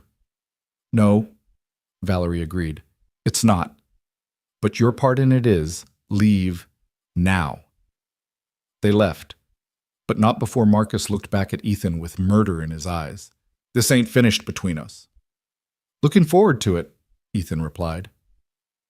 As the vehicles disappeared around the corner, Valerie's composed mask cracked. She sagged against the garage wall, hands shaking. Ethan caught her before she could fall, held her while she trembled with released adrenaline. That was insane, he said into her hair. Brilliant, but insane. I couldn't let them hurt you. Her voice was muffled against his chest. Not after everything. How did you even know they'd be here? Diana's been monitoring their communications. When they started moving assets toward the garage, I knew they were making a play. So I made one of my own. Tommy approached, rifle now slung over his shoulder. That was some display, Miss Hartley, but they'll be back. Men like that don't forget being humiliated. Let them come. Valerie straightened the steel, returning to her spine. Every move they make, we're watching. Every communication we're recording. They're playing checkers while we're playing chess. We should get back to the tunnels, Morrison said, appearing from wherever he'd been observing. If they're getting bold enough to move in daylight, things are escalating. They returned underground to find the command center in controlled chaos. Diana had intercepted communications showing Ridgemont was accelerating his timeline. The board meeting had been moved up to immediately after the gala. If they succeeded in removing Valerie as CEO that night, everything her father had built would be carved up and sold within days. We need to move up our timeline too, Diana said, fingers flying over her keyboard. I found something in the financial records Ridgemont's been embezzling from the pension fund. Not just skimming, but wholesale theft. Hundreds of millions meant for retired workers redirected to offshore accounts. That's our smoking gun, Morrison said. Pension theft is federal. FBI jurisdiction, not local cops he might have bought. It's more than that, Father O'Brien said from where he'd been coordinating with his network. Those pensions belong to 30,000 retired auto workers. Their families, their communities. You show them that Ridgemont stole their futures and this city will riot. We don't want a riot, Valerie said quickly. We want justice. Sometimes they're the same thing, Jackson observed. He'd been quiet studying maps of the gala venue. Rich men like Ridgemont, they count on people being too tired, too beaten down to fight back. But you wake up the right anger point, it in the right direction. We're not starting a war, Ethan said firmly. We're ending one. The war they've been waging on working people for decades. Over the next 2 days, their plan crystallized into something elegant and devastating. Diana would infiltrate the gala's systems, not just to display evidence, but to broadcast it live to every screen in Detroit. Mike would ensure emergency broadcast protocols were activated.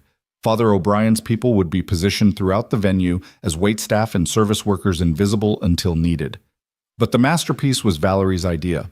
We don't just show them the evidence, she explained, standing before a whiteboard covered in diagrams. We make them confess, in front of everyone. How? Williams asked. The same way they've been destroying companies for years, hostile takeover. She smiled, and it was beautiful and terrible. While they're all at the gala thinking they've won, Diana will be executing trades. Using the money Ridgemont stole, we're going to buy controlling interests in every shell company he uses. By the time dessert is served, I won't just own my father's company again, I'll own theirs too. That's... Morrison started, then stopped. That's probably illegal. Using stolen money to buy the companies that stole it. Valerie shrugged. Let the lawyers sort it out. By then the truth will be public. Every dirty secret, every crime, every person they've destroyed. The city will demand justice and will have given them the proof to get it. The day of the gala tension in the tunnels could have been cut with a knife. Everyone understood this was it succeed tonight or lose everything. Tommy's men cleaned and checked weapons they hoped not to use. Diana ran through system vulnerabilities one more time. Mike confirmed all broadcast protocols were ready. Ethan found Valerie standing alone in a side tunnel staring at nothing. She'd changed into the gown black silk that cost more than most people's cars' diamonds at her throat that caught the industrial lighting and threw it back in rainbow fragments. She looked like what she was, a billionaire preparing for war. You don't have to do this, he said. We could run the whole operation from here. No. She turned to him and her eyes were bright with unshed tears. I need to face them. Need to look Ridgemont in the eye when his world burns. My father would have wanted that. Your father would have wanted you safe. My father would have wanted justice. She moved closer, rested her forehead against his chest. I'm scared, Ethan, terrified, but I'm also ready to end this. Whatever happens, I'll be right beside you. She looked up at him. You can't go to the gala. You don't have an invitation. Actually, Tommy interrupted, appearing with a garment bag. He does. Martinez's cousin works for the rental company. One tuxedo slightly irregular, but it'll do. Ethan stared at the bag. I don't know how to... You stand beside her, Tommy said simply. You watch her back. You be what you've been from the start, the man who steps in when everyone else steps back. An hour later, Ethan stood before a mirror, barely recognizing himself. The tuxedo transformed him, hiding the mechanic and revealing something else. Not a billionaire, never that, but a man who belonged beside one. Valerie appeared, took his breath away all over again. You clean up nice, Mr. Cross. You're going to set that place on fire just walking in, Ms. Hartley. That's the plan. She took his arm. Ready to crash a party. The ride to the venue. The Detroit Institute of Arts. Because Ridgemont loved the irony of plotting the city's destruction, surrounded by its cultural treasures, felt both endless and too quick. Morrison drove using an unmarked car, talking them through final protocols. First sign of real danger, you leave. No heroics, no last stands. We can broadcast the evidence without you there. Understood, Valerie lied. They pulled up to the valet station, and Ethan saw the moment Valerie transformed. Between one breath and the next, she became someone else, cold, confident, untouchable. The broken woman from the alley was gone, replaced by a predator in designer shoes. The valet's eyes widened, recognizing her, but Valerie was already moving, gliding up the museum steps like she owned them. Which Ethan realized she probably did. Her family had been major donors for decades. The security at the door hesitated. They'd clearly been told to watch for her, but she wasn't skulking or hiding. She was walking in the front door like a queen returning to her palace. Miss Hartley, one guard said nervously. We weren't expecting... I'm the CEO of Hartley Industries, she said, voice carrying across the entrance where early arrivals were watching. This is a company function. Are you really going to make a scene by refusing me entry in front of all these witnesses, all these cameras? The guard looked desperately for guidance, but Valerie was already past him. Ethan at her side, entering the main hall where Detroit's elite mingled beneath million-dollar paintings. The room's reaction rippled outward from their entrance. Conversations stopped. Champagne glasses paused halfway to lips. 100 faces turned to stare at the woman who was supposed to be locked in a psychiatric ward, and the nobody mechanic who'd somehow become her guardian. Then Ethan saw him, Ridgemont holding court near a Rembrandt surrounded by judges and politicians like a king with his courtiers. Their eyes met across the room, and Ridgemont smiled. It was the smile of a man who thought he'd already won. He started walking toward them, the crowd parting before him. His own security materialized from the crowd. Not the street thugs from before, but professionals in tuxedos with barely concealed weapons. Valerie, Ridgemont said warmly, loud enough for everyone to hear. How wonderful that you could join us. I trust you're feeling better. Never better, James. Her smile was razor sharp. I wouldn't miss tonight for the world. And Mr. Cross. Ridgemont's eyes flicked dismissively over Ethan. I didn't realize mechanics were invited to these events. He's my +1, Valerie said. Unless the company has a policy against that, I'd hate to have to review the discrimination policies with HR. Ridgemont's smile tightened. Of course not. Please enjoy the evening. The board meeting afterward should be illuminating. As he walked away, Ethan heard him murmur to his security. The words were unclear, but the intent wasn't. They had maybe an hour before things went very wrong. Diana, Valerie said quietly, seemingly to herself, but actually to the nearly invisible earpiece she wore. Light it up.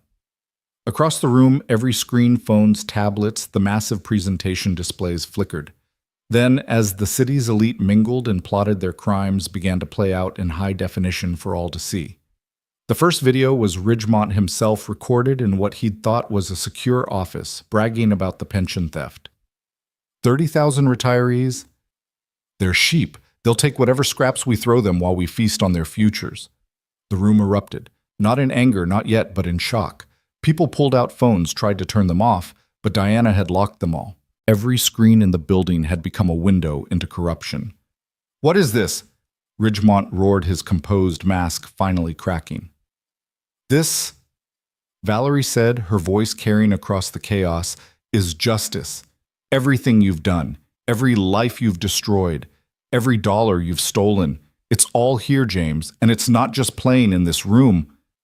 She gestured to the windows where they could see the giant screens in Campus Martius Park, lighting up with the same footage. Mike had done his job. Emergency broadcast systems across the city were carrying the signal. In homes and bars and phones across Detroit, people were watching their exploitation laid bare. You're finished, Ridgemont snarled, signaling his security. You just signed your own death warrant. But as his men moved forward, other figures stepped from the crowd. Father O'Brien's people waiters and janitors and service workers who'd been invisible until now formed a protective circle around Valerie and Ethan. I don't think so, Father O'Brien said, appearing in his collar, despite the black-tie dress code. You see, Mr. Ridgemont, you made a classic mistake. You forgot that the people who serve your drinks and clean your offices have ears, have phones, have families you've destroyed. More screens lit up with testimony from Ridgemont's victims. Factory workers whose jobs he'd eliminated. Small business owners he'd crushed. Families thrown into poverty by his schemes. Then Diana delivered the killing blow. Ladies and gentlemen, her voice came through the sound system. I'd like to announce some recent acquisitions. As of 15 minutes ago, using funds recovered from illegal accounts, Ms. Valerie Hartley now owns controlling interests in Ridgemont Holdings Phoenix Capital and 17 other shell companies. In simple terms, she doesn't just own her father's company again. She owns yours too, James. Ridgemont's face went from red to white. He pulled out his phone, frantically calling his lawyers, his bankers, anyone who could tell him this wasn't happening. But it was. On the screens, legal documents scrolled past, transfer papers, SEC filings, all of it legitimate, all of it irreversible. You used my money to destroy me, Ridgemont's voice was barely human. I used stolen money to return it to its rightful owners, Valerie corrected. Every penny you stole from those pension funds will be returned. Every company you destroyed will be rebuilt. Every family you crushed will be made whole. That's what real justice looks like. The room was chaos now. Some of Ridgemont's associates were trying to flee, but police were already at the exits. Not the corrupt cops on his payroll, but federal agents Morrison had been coordinating with for days. Ridgemont made one last desperate play. He pulled a gun from inside his jacket, pointed it at Valerie. You've destroyed everything. But Ethan was already moving. The wrench wasn't in his pocket. You couldn't bring a wrench to a gala, but a champagne bottle worked just as well. It connected with Ridgemont's wrist, sending the gun spinning across the marble floor. They went down together, Ethan and Ridgemont rolling across the floor while the elite of Detroit watched in shock. It wasn't a long fight. Ridgemont was soft, used to others doing his violence. Ethan had been breaking things and fixing things with his hands his whole life. When security finally pulled them apart, Ridgemont's perfect face was somewhat less perfect, and Ethan's rented tux was ruined. But Valerie was safe, and on every screen in Detroit, the truth continued to play. It's over, Morrison said, appearing with federal agents. James Ridgemont, you're under arrest for embezzlement, conspiracy, attempted murder, and about 40 other charges we're still tallying. As they dragged him away, Ridgemont looked back at Valerie with pure hatred. This isn't over. I have friends' resources you can't imagine. You have nothing, Valerie interrupted. Your accounts are frozen. Your assets are seized. Your allies are running for cover. You're done, James. My father would have shown you mercy. But I'm not my father. The aftermath was surreal. The gala continued, but now it had become something else, a celebration of justice served. The mayor, who'd arrived late and thus avoided being implicated in the recordings, made an impromptu speech about Detroit's resilience. The media, who'd been invited to cover a corporate celebration, found themselves with the story of the decade. Ethan stood to the side, watching Valerie work the room. She was magnificent, answering questions, comforting victims who'd appeared as word spread, already making plans to repair the damage Ridgemont had caused. You did good, Tommy said, appearing beside him with a glass of champagne. Both of you. We all did. This wouldn't have happened without everyone. No, but it wouldn't have started without you. That night in the alley, you could have walked away. Most men would have. I'm not most men. No, Tommy agreed. You're the kind of man your father would have been proud of.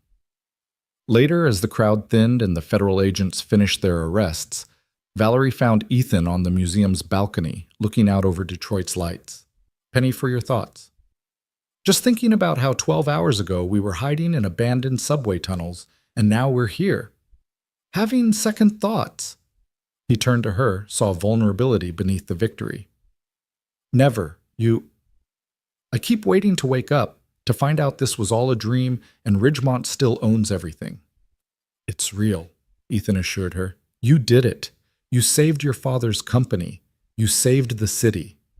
We did it, she corrected. I couldn't have done any of this without you, without all of you. She moved closer, rested her head against his shoulder. Below them, Detroit sprawled in all its broken glory, a city that had been counted out 1,000 times but kept fighting. What now? Ethan asked. Now we rebuild. The company, the garage, the city, we fix what they broke.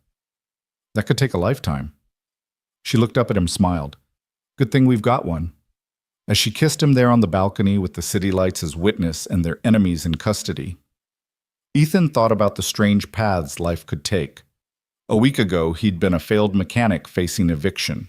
Now he stood beside a billionaire who'd trusted him with everything, who'd shown him that sometimes the biggest fights were worth having. Inside, Diana's voice came through their earpieces. Hate to interrupt, but we've got movement. 3 black SUVs approaching from the north, not law enforcement signatures. The fight wasn't over. Ridgemont had been the head, but the body of corruption still writhed. There would be more battles, more dangerous nights, more moments when everything hung in the balance. But for now, for this moment, they'd won. The wolves had circled, had shown, their teeth had tried to tear them apart, and they'd failed. Ready for round 2? Valerie asked Steele, returning to her voice. With you. Ethan picked up a champagne bottle, tested its weight. Not as good as a wrench, but it would do. Always. They walked back inside together, ready for whatever came next. Behind them, Detroit's lights continued to burn, a city that knew how to take a punch and come back swinging. The wolves were still out there, circling in the dark. But now they knew the truth sometimes. The prey had teeth too. The 3 black SUVs screeched to a halt outside the museum, just as Ethan and Valerie reached the main hall. Through the floor-to-ceiling windows, they could see men in tactical gear pouring out. But these weren't police or federal agents. Their movements were too precise, too military. Private contractors, the kind that operated in legal gray zones where money mattered more than jurisdiction. Extraction team. Tommy identified immediately, his Marine training reading their formation. They're not here to arrest anyone. They're here to disappear someone. Me, Valerie said quietly. Ridgemont must have had a contingency plan. If he couldn't control the company, he'd make sure I couldn't either. Morrison was already on his radio calling for backup, but everyone knew it wouldn't arrive in time. The federal agents had left with their prisoners. The regular cops were 20 minutes out. By then, whatever was going to happen would be over. The server room. Diana's voice crackled through their earpieces. Get to the museum server room. I can lock it down, buy us time. They moved as a group, Valerie in her gown and diamonds, Ethan in his ruined tux, Tommy and his men forming a protective formation around them. Behind them, they heard the main doors crash open, heard shouted commands in what sounded like Serbian or Russian. The server room was in the basement, accessed through a service corridor that the public never saw. Maria, one of Father O'Brien's people who'd been working as waitstaff, appeared from nowhere to guide them. "This way," she hissed. "Quickly." They descended into the mechanical bowels of the building, the elegant marble giving way to concrete and exposed pipes. The server room door was reinforced steel with an electronic lock that Diana had already hacked. "Inside now," Tommy ordered, but as they moved toward the door, footsteps echoed from both ends of the corridor. They were trapped. "Well," Williams said, checking his weapon, "this is about to get interesting." The first wave hit them from the north end of the corridor. 4 men in black tactical gear moving with professional precision. Tommy and Martinez opened fire. Their shots controlled, an accurate dropping 2 immediately. But more were coming from the other direction. "Get her inside," Ethan shouted, shoving Valerie toward the server room door just as bullets started flying. The concrete walls sparked and chipped as rounds impacted around them. They tumbled through the door, Diana slamming it shut electronically behind them. The server room was cramped, filled with humming towers of computers that controlled the museum's climate security and digital infrastructure. But more importantly, it had something else. "The backup connection," Diana said already at a terminal. "Direct fiber optic to the city's emergency communication grid. If I can access it, we can broadcast everything everywhere." "Not just Detroit nationwide." "Do it," Valerie ordered, then turned to Ethan. "But they'll breach that door eventually." "Let them come," Ethan said, looking around the room. Servers meant cooling systems. Cooling systems meant industrial chemicals. His mechanic's mind was already working the problem. "Diana, can you trigger a halon gas discharge in the corridor?" "That's the fire suppression system. It'll suffocate anyone out there." "No, not halon. This is an old building. They'll have CO2 systems. Non-lethal, but it'll disorient them, buy us time." Diana's fingers flew across the keyboard. 30 seconds. The door shuddered as something heavy hit it from outside. The extraction team had brought breaching charges. "Whatever you're going to do it fast," Tommy said, blood running down his arm from a graze he hadn't mentioned. "Ethan," Valerie grabbed his hand. "If we don't make it, we're making it." He pulled her close, kissed her hard. "I didn't save you from that alley just to lose you in a basement. Besides, we've got something they don't." "What's that home field advantage?" He turned to Diana. "Can you access the museum's security feeds? All of them." "Already done." "Good. Show me what we're dealing with." The screens lit up with feeds from throughout the building. 24 men total, all heavily armed, all converging on their position. But Ethan noticed something else. They were being careful not to damage any artwork moving through the galleries with almost reverent care. "They have orders," Valerie realized. "Preserve the art at all costs. The museum's board would crucify anyone who damaged the collection." "So we use that," Ethan said. "Diana, emergency broadcast. Now." "I need more time." The door exploded inward. Everything happened in slow motion and fast forward simultaneously. The CO2 discharge filled the corridor with white fog. Tommy and Williams opened fire through the doorway. Someone threw a flashbang that turned the world into white light and screaming sound. When Ethan's vision cleared, 3 extraction team members were in the room. One had Valerie by the arm, trying to drag her toward the door. Without thinking, Ethan grabbed a server rack and brought it down on the man's head, sending thousands of dollars of equipment and 1 military contractor to the floor. Tommy was grappling with another, while Williams had the third in a chokehold. But more were coming through the smoke-filled corridor. "Done?" Diana shouted. "Broadcasting now." Every screen in the room, every display in the museum, every television and phone and computer screen in a 3-state radius suddenly showed the same thing, a live feed of the server room of Valerie Hartley fighting for her life against mysterious armed men. "My name is Valerie Hartley," she said, speaking directly to Diana's phone camera even as chaos erupted around her. I'm at the Detroit Institute of Arts, and corporate mercenaries are trying to kidnap or kill me for exposing corruption that goes to the heart of American business. If something happens to me, know that I fought for truth, for justice, for the workers whose lives were destroyed by greed. The extraction team leader appeared in the doorway, saw the cameras, understood immediately what was happening. His orders hadn't covered this, a live broadcast to millions, turning what should have been a quiet disappearance into a public execution. "Stand down!" he ordered his men, but it was too late. The sound of helicopters filled the air, not one or two, but a dozen. FBI, ATF, Homeland Security, Michigan State Police, Detroit PD. Every agency with air assets was converging on the museum. Diana's broadcast had done more than expose the truth. It had created a situation where every law enforcement agency in the state had to respond or face public outrage. "Exfil now!" The team leader shouted, but Tommy's team had recovered, were laying down covering fire. The extraction team retreated professionally, maintaining cover, but retreating nonetheless. "They're running," Morrison's voice came through the radio. "We've got them boxed in. Nobody's getting out." But Ethan knew better. Men like this always had contingency plans. "Diana, can you track them through the museum?" "Already on it." Her screen showed the extraction team moving not toward the exits, but deeper into the building toward the loading docks. "They've got vehicles waiting. If they reach them." "They won't." Valerie's voice was steel. She grabbed a radio from one of the downed contractors. "This is Valerie Hartley to whoever's running this operation. I have a proposition." Static, then a cultured voice with a slight accent. "Ms. Hartley, this is unexpected. Everything about tonight has been unexpected. But here's what's going to happen. Your men are going to surrender. They're going to testify about who hired them. And in exchange, I don't release the files I have on Darkwater International's illegal operations in 6 countries. Silence. Ethan looked at her in amazement. "You have files on them." "I have files on everyone," she said quietly. "My father taught me to never enter a fight without knowing everyone's secrets." The radio crackled. "You're bluffing." Tehran 2019, Baghdad 2020, Caracas 2021. Should I continue, or should we discuss the senator whose campaign you illegally funded, the judge whose son you helped disappear after that unfortunate incident in Miami? Another long silence. Then, terms. Simple. Your men stand down, surrender peacefully, and testify that they were hired by James Ridgemont to kidnap me.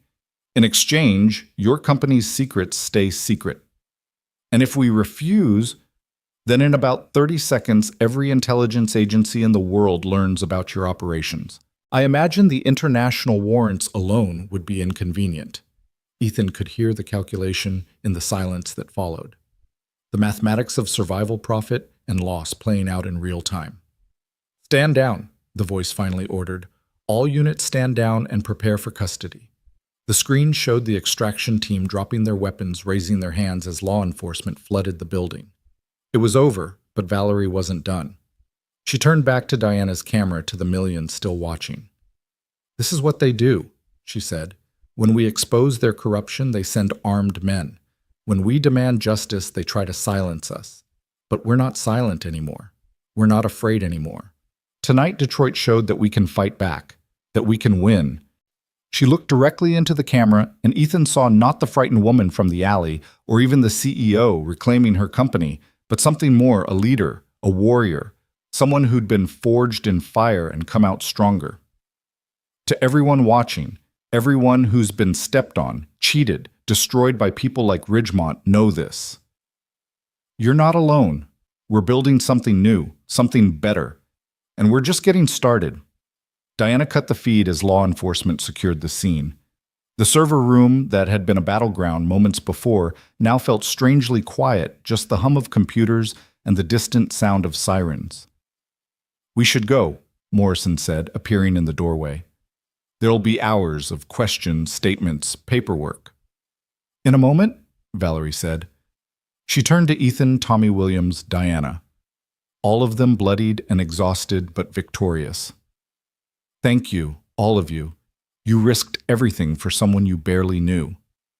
"We knew enough," Tommy said simply. We knew you were worth fighting for. Besides, Williams added with a grin, this is the most fun I've had since Afghanistan. They emerged from the museum into a media circus. Every news outlet in the country had descended on Detroit, drawn by the dramatic footage of Billionaire versus Mercenaries. Cameras flashed, reporters shouted questions, and through it all, Valerie walked with her head high, Ethan at her side. Ms. Hartley, how does it feel to have survived an assassination attempt? Ms. Hartley, what's next for Hartley Industries? Ms. Hartley, is it true you're dating your bodyguard? That last one made Ethan snort. Bodyguard, is that what they were calling him now? Valerie stopped at a podium. Someone had hastily set up the DIA's columns, rising behind her like monuments to civilization that had almost been destroyed by greed. I'll take a few questions, she said, and the crowd pressed forward. What's next for Ridgemont's companies now that you own them? They'll be restructured. Every stolen pension will be repaid with interest. Every worker who was laid off to boost stock prices will be offered their job back. We're going to prove that companies can be profitable without being predatory. How were you able to buy those companies? I used the money Ridgemont stole. It seemed poetic justice to use his own corruption against him. Of course, all of this will be handled through the courts. I believe in justice, not revenge. What about the extraction team who sent them? That will come out in the investigation. But let me be clear, whoever thought they could silence the truth through violence has learned otherwise. Detroit doesn't back down from bullies, whether they're in boardrooms or carrying guns. Is it true you've been hiding in abandoned subway tunnels? Valerie smiled. I've been staying with friends, good friends who reminded me that strength doesn't come from money or position. It comes from standing up for what's right even when you're scared, especially when you're scared. She looked at Ethan when she said it, and every camera caught the look that passed between them. One more question, she said. What about your relationship with Ethan Cross? What about it? She took Ethan's hand, pulled him to the podium. Ethan saved my life when everyone else would have looked away. He stood against impossible odds because it was the right thing to do. He's the kind of man this city was built by, honest, hardworking, unwilling to back down from a fight. If that's not worth loving, I don't know what is. She kissed him then in front of the cameras and the world, and for a moment Ethan forgot about everything else, the violence, the corruption, the uncertain future. There was just Valerie, brilliant and brave, and somehow his. When they broke apart, the crowd was applauding. Even the cynical reporters seemed moved by the moment the billionaire and the mechanic, proof that sometimes different worlds could collide and create something beautiful. Morrison drove them away from the scene, but not back to the tunnels. Those would have to be abandoned now that their existence was public knowledge. Instead, they went to a safe house. Tommy had arranged a penthouse apartment that one of Valerie's loyal board members had offered. The space was everything Ethan's garage wasn't: marble floors, floor-to-ceiling windows, furniture that cost more than he'd made in a year. But it felt empty, sterile, nothing like the underground community they'd built. I miss our tunnel, Valerie said, reading his thoughts. It wasn't much, but it was ours. We'll build something better, a real headquarters for what comes next. What does come next? Ethan asked. They were standing at the windows looking out over Detroit's lights. Ridgemont's in custody, his networks exposed. You've got your company back. Seems like we won. We won a battle, Valerie corrected. But the war's just beginning. Ridgemont was one of hundreds, maybe thousands. Every major city has its parasites, its corporate vampires bleeding communities dry. We've proven they can be beaten. Now we need to spread that message. You want to take this national. I want to take it global. But first, she turned to face him fully. First, I want to rebuild your garage. Valerie, no arguments. That garage represents everything we're fighting for: honest work, family, legacy, community roots. We're going to make it the flagship of something new. A place where people don't just fix cars, but where they learn trades. Start businesses, build futures. That's a long way from a 3-bay garage in a bad neighborhood. That's the point. Transformation. Taking something broken and making it better than it ever was. Diana appeared from one of the bedrooms, laptop in hand. You both need to see this. The screen showed financial markets in chaos. Hartley Industries stock was soaring, but more interesting was what was happening to other companies. Across the board, corporations with histories of worker exploitation were seeing massive sell-offs. It's a movement, Diana explained. Pension funds, mutual funds, individual investors, they're all pulling money from companies that look like Ridgemont's operation. They're calling it the Detroit effect. My God, Valerie whispered. We actually did it. We changed things. It's just starting, Diana warned. The pushback will be severe. Every CEO in America is watching this, planning how to prevent it from spreading. Let them plan, Ethan said. We've got something they don't. What's that? The truth. And an army of people willing to fight for it. His phone buzzed. Tommy. You need to turn on Channel 7. The screen showed a breaking news alert. FBI raids were happening across the country. Companies connected to Ridgemont's network were being searched, executives arrested. The corruption ran deeper than even they'd suspected. Senators, judges, police chiefs all caught in the web Diana had exposed. But the real shock came at the end of the broadcast. In related news, anonymous sources have leaked documents suggesting similar corruption networks in New York, Los Angeles, Chicago, and dozens of other cities. It appears Detroit's fight against corporate corruption has inspired whistleblowers nationwide. The revolution's starting, Father O'Brien said. He'd arrived with supplies and updates from the street. The people I minister to, the forgotten ones they're talking about, you like your heroes, like you've given them hope. We're not heroes, Ethan said. We just got tired of losing. Sometimes that's all heroism is, the priest replied. Getting tired enough of injustice to finally do something about it. The night wore on, but nobody slept. Plans were made, alliances forged, strategies developed. By dawn, they had the framework of something unprecedented, a network of citizens, workers, and ethical business leaders united against corruption. We'll need a name, Williams suggested, something people can rally behind. The Detroit Principle, Valerie said. The idea that a city, a community, a nation is only as strong as how it treats its most vulnerable workers. I like it, Ethan said, but principles need practice. We can't just expose corruption, we need to build alternatives, show people that business can be ethical and profitable. That's where the garage comes in, Valerie said. We'll start there. Rebuild it as a training center, a small business incubator, a symbol of renewal. Then we replicate it. Every city that joins the movement gets their own version. That'll take massive funding, Diana pointed out. I have massive funding, and once we liquidate Ridgemont's illegal assets, we'll have more. Money that was stolen from workers going back to build their futures. Morrison, who'd been quietly coordinating with federal agencies, looked up from his phone. There's something else. The Attorney General wants to meet with you, both of you. They're creating a task force to investigate corporate corruption nationwide. They want you to advise. Legitimacy, Tommy observed. You're going from rebels to establishment. No, Valerie said firmly. We're forcing the establishment to change. There's a difference. As the sun rose over Detroit, painting the city in shades of gold and possibility, Ethan found himself thinking about his father again. The old man had died believing that honest work would be rewarded, that integrity mattered more than profit. He'd been wrong about the world he lived in, but maybe, just maybe, he'd be right about the world they were building. You're thinking about your dad, Valerie said, reading him as she always seemed to. Yeah, wondering what he'd make of all this. He'd be proud.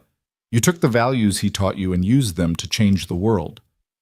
We're not done changing it yet. No, she agreed, taking his hand. We're just getting started. Outside Detroit was waking up to a new reality. The news was spreading through social media, coffee shops, assembly lines. The rich and powerful could be beaten. The corrupt could be exposed. The city that had been left for dead was rising again, and this time it was bringing the whole country with it. There's one more thing, Diana said, a smile playing at her lips. Someone leaked our story to Hollywood. 3 different studios are bidding for the rights. Ethan laughed. A movie about us. About all of us, Valerie said. About Detroit. About what happens when ordinary people do extraordinary things. Who'd believe it? Ethan asked. A billionaire heiress and a broke mechanic taking down a corporate conspiracy. Sometimes the best stories are the ones that shouldn't be true, but are, Morrison said. As they stood there planning the next phase of their impossible revolution, Ethan's phone rang. An unknown number, but something made him answer. Mr. Cross.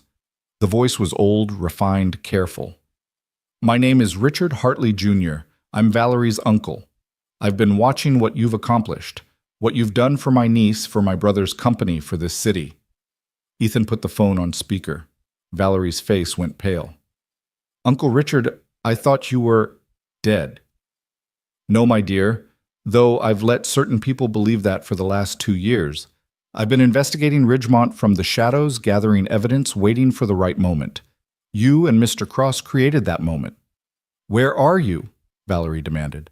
"Close. But that's not important right now. What's important is what I'm about to send you. Diana, check your secure server." Diana's fingers flew across her keyboard. Her eyes widened. This is everything. Every corporate conspiracy in America for the last 20 years. Names, dates, amounts. It's all here. "My brother and I always suspected this day would come," Richard Jr. said, "when the corruption would become too much, when someone would have to stand up. I'm old Valerie, too old to fight this fight. But you and Mr. Cross, you have the strength, the courage, the moral clarity to use this information wisely. This is enough to bring down half of corporate America." Valerie breathed. "Then perhaps it's time for the other half to rise," Richard Jr. replied. "The honest half. The half that believes in building rather than destroying. Mr. Cross, take care of my niece.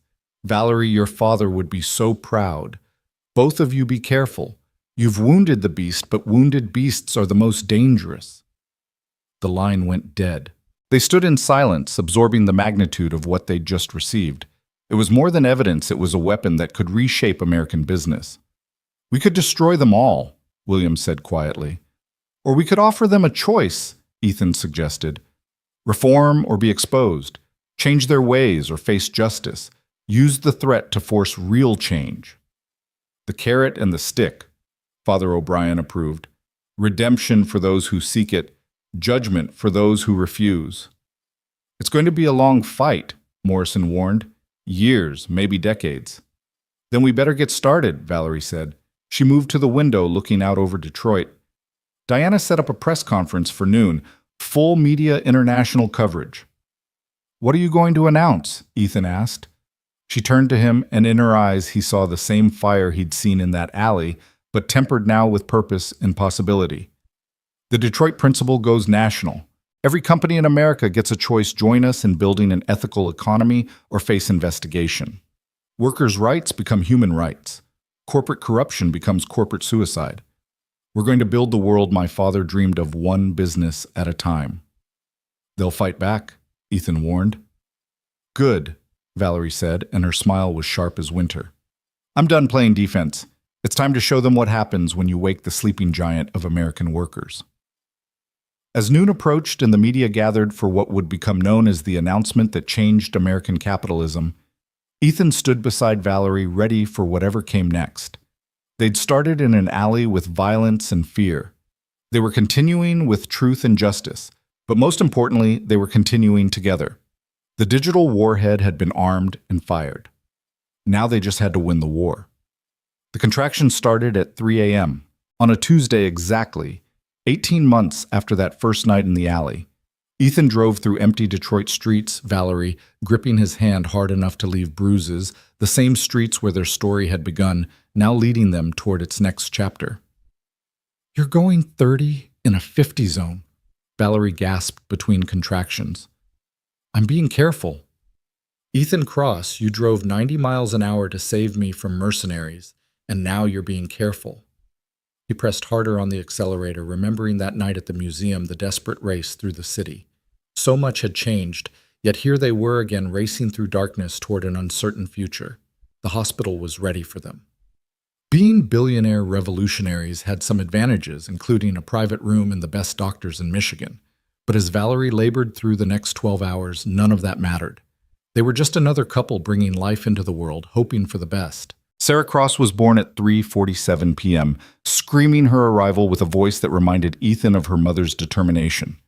She had Valerie's green eyes and what might become Ethan's stubborn jaw, though it was hard to tell beneath the newborn squish. "She's perfect," Valerie whispered, holding their daughter for the first time.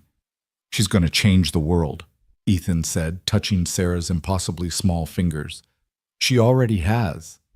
The next few days blurred together in that strange hospital time warp of joy and exhaustion. Visitors came in waves. Tommy and his team, who'd appointed themselves honorary uncles. Diana already planning Sarah's digital security for the next 18 years. Father O'Brien offering blessings and promising to keep his sermons short at the baptism. Morrison joking that he'd already opened a file for when Sarah inevitably started her own revolution. But it was Richard Hartley Jr.'s visit that brought unexpected news. "Ridgemont's dead," he said quietly, having waited until they were alone. "Killed in federal prison yesterday. They're calling it a suicide, but someone cleaned up a loose end." Valerie finished, holding Sarah closer. "Who?" "That's the interesting part. The security footage shows him alone in his cell, but Diana did some analysis. The angle of the ligature, the bruising pattern, someone helped him along. Someone with access." "Inside job," Ethan said. "Someone making sure he couldn't testify about the bigger network." "Which means the network still exists," Richard Jr. confirmed. "Wounded, hiding, but still there, still dangerous." They looked at their daughter sleeping peacefully, unaware that she'd been born into a world where her parents had powerful enemies. "We need to disappear for a while," Valerie said, "just until things settle." "No," Ethan's voice was firm. "We run. Now we'll be running her whole life. We stand and fight here in the open. That's the only way she grows up free." The decision to stay public came with consequences. Security had to be tripled. Sarah couldn't go anywhere without protection. Every playground visit was scouted in advance. Every new person in their life was thoroughly vetted. It was exhausting, but necessary. Meanwhile, the Cross-Hartley Foundation was exploding in growth. 50 cities now had garages. Over 1 million workers had gone through their training programs. The Detroit principle had become federal policy with tax incentives for companies that adopted profit sharing and worker ownership models. But success bred new challenges. At a board meeting 6 months after Sarah's birth, the cracks began to show. "We're growing too fast," argued Jennifer Watson, their CFO. "We need to consolidate focus on what works." "Everything works," Valerie countered. "Every program, every garage, every loan we've made has succeeded." "That's statistically impossible.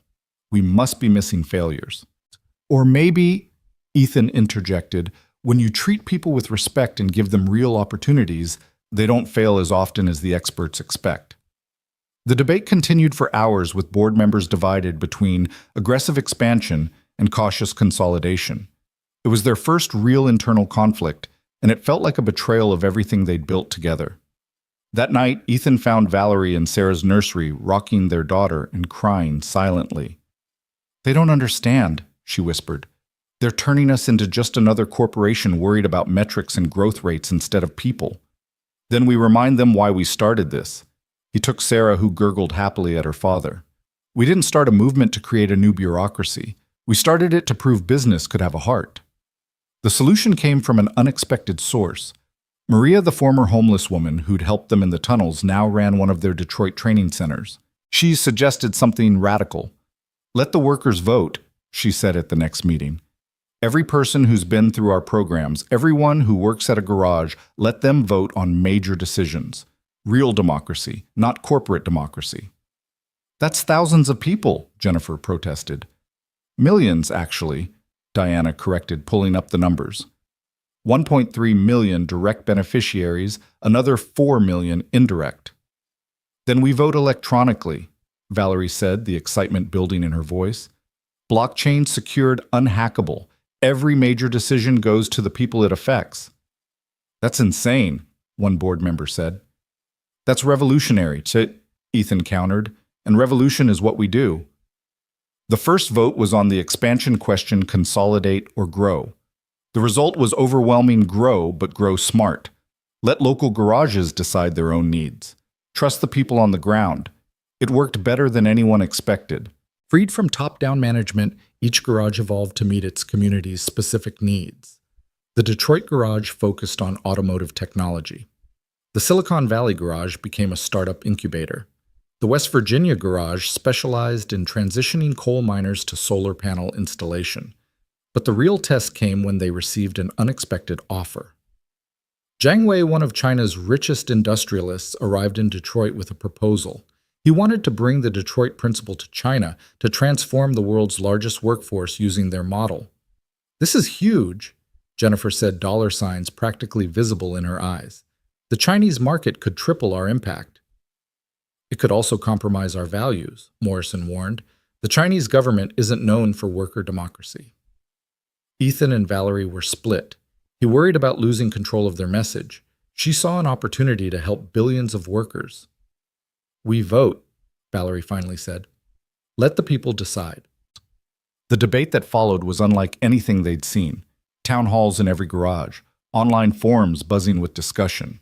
Workers who'd never thought about international politics suddenly engaged in deep conversations about global labor rights. Sarah, now walking and getting into everything, toddled through one town hall, and an old auto worker scooped her up. "This little one's going to inherit whatever we decide," he said to the crowd. "Question is, do we want her world bigger or smaller than ours?" The vote was closer than expected, but expansion won. However, it came with conditions drafted by the workers themselves. Any international garage had to meet the same standards as American ones. Workers had to have real voting rights. Profits had to be shared. Local management had to be elected, not appointed. Jiang Wei balked at the conditions. "You're asking me to democratize Chinese factories." "We're asking you to trust Chinese workers," Ethan corrected. "Same as we trust American ones." It took 6 months of negotiation, but eventually Zhang agreed. The first Chinese garage opened in Shenzhen, and within weeks it was packed. Workers who'd never had a voice suddenly found one. The Chinese government watched nervously but didn't intervene. The economic benefits were too significant. That success led to more international expansion. Brazil, India, Nigeria. Poland, the Detroit Principle went global. Each new country brought challenges but also innovations. The Brazilian garages pioneered cooperative farming techniques. The Nigerian ones became centers for solar technology. The Polish ones specialized in retrofitting old Soviet-era factories. But with global success came global enemies. The attack came through cyberspace first. Diana detected it at 2 a.m., calling Ethan and Valerie in panic. "They're trying to crash our entire network. Someone with serious resources, government level." They raced to the command center they'd built beneath the original garage, a high-tech nerve center that would have made their tunnel hideout look prehistoric. Diana and her team were fighting off the attack in real-time, fingers flying across keyboards. "It's coordinated," Diana reported. "Multiple state actors. Someone's united our enemies." "Can you stop it?" "I can slow it, but they're going to break through eventually." "Then we go public," Valerie said. "Diana, can you trace the attack back to its sources?" "Already done. Russia, North Korea, and Wall Street, specifically servers owned by Phoenix Holdings. Ridgemont's old company. They're trying to destroy us digitally since physical attacks failed." Ethan made the decision. "Release everything, every bit of evidence about who's attacking us and why. Let the world see that autocrats and oligarchs are united in trying to stop worker democracy." The data dump was massive. Evidence of collusion between dictatorships and corporations to suppress the global labor movement. Financial transfers, encrypted communications, assassination plans. All of it released simultaneously to every major news outlet in the world. The response was immediate and overwhelming. Protests erupted in dozens of countries. Workers who'd been suspicious of the Detroit Principle saw that the opposition to it came from their oppressors. Governments that had been hostile suddenly faced internal pressure to allow garages to open. "We just started a global revolution," Morrison observed, watching news feeds from around the world. "No," Valerie said, holding Sarah, who was playing with her mother's phone. "We just revealed the revolution that was already happening." The counterattack came faster than expected. Lawsuits in every country, regulatory challenges, smear campaigns painting them as dangerous radicals. Several countries banned the garages outright, though underground versions continued operating. Then came the personal attacks. Photos of Sarah leaked online with threatening messages. Deepfake videos of Ethan and Valerie saying things they'd never said. Character assassination on an industrial scale. "We need to respond," Tommy urged. "Hit back hard." "No," Ethan said. "We respond by being ourselves, by continuing the work. They want us to become like them, cruel, vindictive, closed. We win by staying open." They held a press conference in the original garage, Sarah playing at their feet, while they addressed the world. "They're attacking us because we're winning," Valerie said simply. "Every smear, every threat, every lawsuit is proof that worker democracy terrifies them. Good. It should." "We're not going anywhere," Ethan added. "We're not backing down. We're going to keep building garages, keep training workers, keep proving that there's a better way. And if they want to stop us, they'll have to do it in front of the whole world." The assassination attempt came 3 days later. Ethan was teaching a welding class. He still insisted on teaching despite everything when the student next to him pulled a knife. Only instinct saved him, the same instinct that had saved Valerie in that alley years ago. He deflected the blade with a welding torch, the attacker screaming as the flame caught his arm. Tommy's security was there in seconds, but the damage was done. The attacker was just a kid, maybe 19, radicalized online by propaganda against the Foundation. He sobbed as they arrested him, saying he'd been told Ethan was destroying America. "Let him go," Ethan said, shocking everyone. "He tried to kill you," Tommy protested. "He's a victim too. Victim of lies, manipulation, desperation." Ethan looked at the kid. "You want to hurt me? Fine. But first learn what we actually do. Spend a month in our programs. Then decide if I'm your enemy." The kid Marcus Thompson took the offer. Within a week, he was crying in Ethan's office, apologizing. Within a month, he was one of their strongest advocates, telling his story of radicalization and redemption. "You could have had me arrested," Marcus said. "Could have destroyed my life." "Your life was already being destroyed," Ethan replied, "by people who convinced you that other workers were your enemy instead of the systems exploiting you. We don't destroy lives here. We rebuild them." That story, more than any policy or program, captured the world's imagination. The mechanic who forgave his would-be assassin, who turned an enemy into an ally through compassion instead of force. Applications to the garages exploded. Donations poured in from unexpected sources. Tech billionaires who'd realized their wealth meant nothing if society collapsed, celebrities who wanted to be part of something meaningful, even former opponents who'd seen which way the wind was blowing. 5 years after the alley, they held a global summit. Representatives from every garage, every country gathered in Detroit. The city that had been left for dead had become the capital of global economic transformation. Sarah, now old enough to understand some of what her parents did, gave the opening address. "My mommy and daddy fix broken things," she said into the microphone, her 5-year-old voice carrying across the packed stadium. "They fixed each other, then they fixed Detroit, and now they're fixing the world. When I grow up, I want to fix things too." The crowd erupted. Ethan and Valerie stood backstage, tears streaming down their faces. "We did this," Valerie whispered. "We actually did this." "No," Ethan corrected.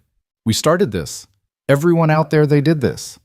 The summit produced the Detroit Accords, a global agreement on worker rights that even reluctant governments couldn't ignore. Minimum profit-sharing standards. Elected worker representatives on all corporate boards. Protection for organizers. It wasn't everything they wanted, but it was more than they'd dreamed possible that night in the alley. But the biggest surprise came after the summit. Jiang Wei approached them privately with news that would change everything.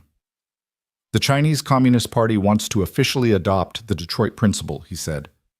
"Full worker democracy in all state enterprises.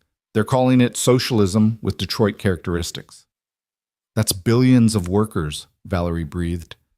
"The largest expansion of democracy in human history," Zhang confirmed. "But they have conditions. They want you both to advise the transition. 6 months in Beijing." Ethan and Valerie looked at each other, communicating without words as they'd learned to do. It was dangerous. Sarah would have to come. They'd be vulnerable in a foreign country, but the opportunity— "We'll do it," they said in unison. The 6 months in Beijing were transformative. They watched as the world's largest workforce embraced democracy with an enthusiasm that surprised even optimists. Factory workers who'd never had a voice suddenly found themselves voting on production decisions. Innovation exploded as workers finally felt ownership of their labor. Sarah attended international school, becoming fluent in Mandarin and making friends from 50 countries. She was growing up as a citizen of the world, comfortable anywhere, afraid of nothing. But the real change was back home. With China embracing the Detroit Principle, American corporations had no choice but to follow suit or be left behind. The tax incentives helped, but competition sealed it. Companies that shared profits attracted better workers, produced better products, dominated markets. Capitalism is evolving, Jennifer observed at a board meeting after their return. We're watching economic natural selection in real time. Darwin would be proud, Father O'Brien joked. Survival of the fairest instead of the fittest. 10 years after the alley, they held Sarah's birthday party in the original garage, now a museum and pilgrimage site. The walls were covered with photos of millions of workers whose lives had been transformed thousands of garages around the world, the quiet revolution that had become a global transformation. "Make a wish, sweetheart," Valerie said as Sarah prepared to blow out her candles. "I wish Daddy would tell the story again," Sarah said. "The real one about the alley." So Ethan told it as he told it 100 times before, how he'd been ready to give up, how Valerie had literally fallen into his life, how they'd fought impossible odds and won by refusing to fight alone. "But here's the part I don't usually tell you," he said, looking at his daughter, his wife, their extended family of revolutionaries. "I wasn't the hero that night. I was just a mechanic with a wrench and nothing left to lose. Your mother wasn't a damsel in distress. She was a warrior who needed backup. We saved each other, and that's what made us strong enough to save everyone else." "Is that why you called it Cross and Hartley?" Sarah asked. "Because you needed each other." "That's exactly why," Valerie said. "Because every broken thing needs two forces to be fixed: pressure and support, breaking and building, courage and compassion. Your father brought one, I brought the other, and together we made something new." As the party continued around them, Ethan and Valerie stepped outside, standing in the same alley where it had all began. It had been cleaned up, decorated with murals depicting their story, but it was still recognizable. "Any regrets?" Valerie asked. "Just one," Ethan said. "I wish we'd met sooner. Imagine what we could have built with more time." "We have time now. Sarah will have even more. And her children." Valerie trailed off, looking at the stars barely visible through Detroit's light pollution. "We didn't just fix the present, Ethan. We fixed the future. My dad would say a job's not done until you've cleaned up your tools. Then it's good we're not done." She took his hand. Calloused meeting calloused, now she'd learned to work with her hands as he'd learned to work with spreadsheets. "Tomorrow, we break ground on the Lagos garage. Next month, the Antarctic Research Station wants to implement our model. There's still so much to fix." "Together?" he asked, though he knew the answer. "Always together." They walked back into the party where Sarah was organizing the other children into what she called a kids' union to negotiate for later bedtimes. Diana was laughing. Tommy was pretending to be management. Morrison was teaching them about collective bargaining. "She's going to be worse than us," Ethan observed. "Better than us," Valerie corrected. "She's starting with advantages we never had. She knows change is possible because she's seen it happen." As the evening wound down and they prepared to leave, Ethan took one last look around the garage. His grandfather's tools still hung on the wall museum pieces now. The spot where his father had died was marked with a plaque. The door Valerie had stumbled through that night had been preserved bloodstains, and all with a sign that simply read, "Where Hope Walked In." "Ready to go home?" Valerie asked. But Ethan understood now that home wasn't a place. It was the life they had built, the family they'd created, the world they'd changed. Home was wherever they faced tomorrow together. "I'm already there," he said, lifting Sarah onto his shoulders as they walked out into the Detroit night toward whatever needed fixing next. The city lights sparkled around them, each one representing lives, changed futures, reclaimed proof that sometimes all it takes to change the world is one person willing to help another in their darkest moment. The revolution hadn't ended. Revolutions never really do. But it had evolved from desperate violence in an alley to deliberate democracy in boardrooms around the world. And at the center of it all, a mechanic and a billionaire who'd learned that the only thing more powerful than money or politics was two people who refused to give up on each other or the world they were determined to fix. Behind them, the garage stood proud against the night sky, its sign illuminated for all to see, Cross and Hartley Reclamation Center, where everything broken learns to work again. It wasn't just a motto anymore. It was a promise. and they intended to keep it one life, one worker, one impossible dream at a time.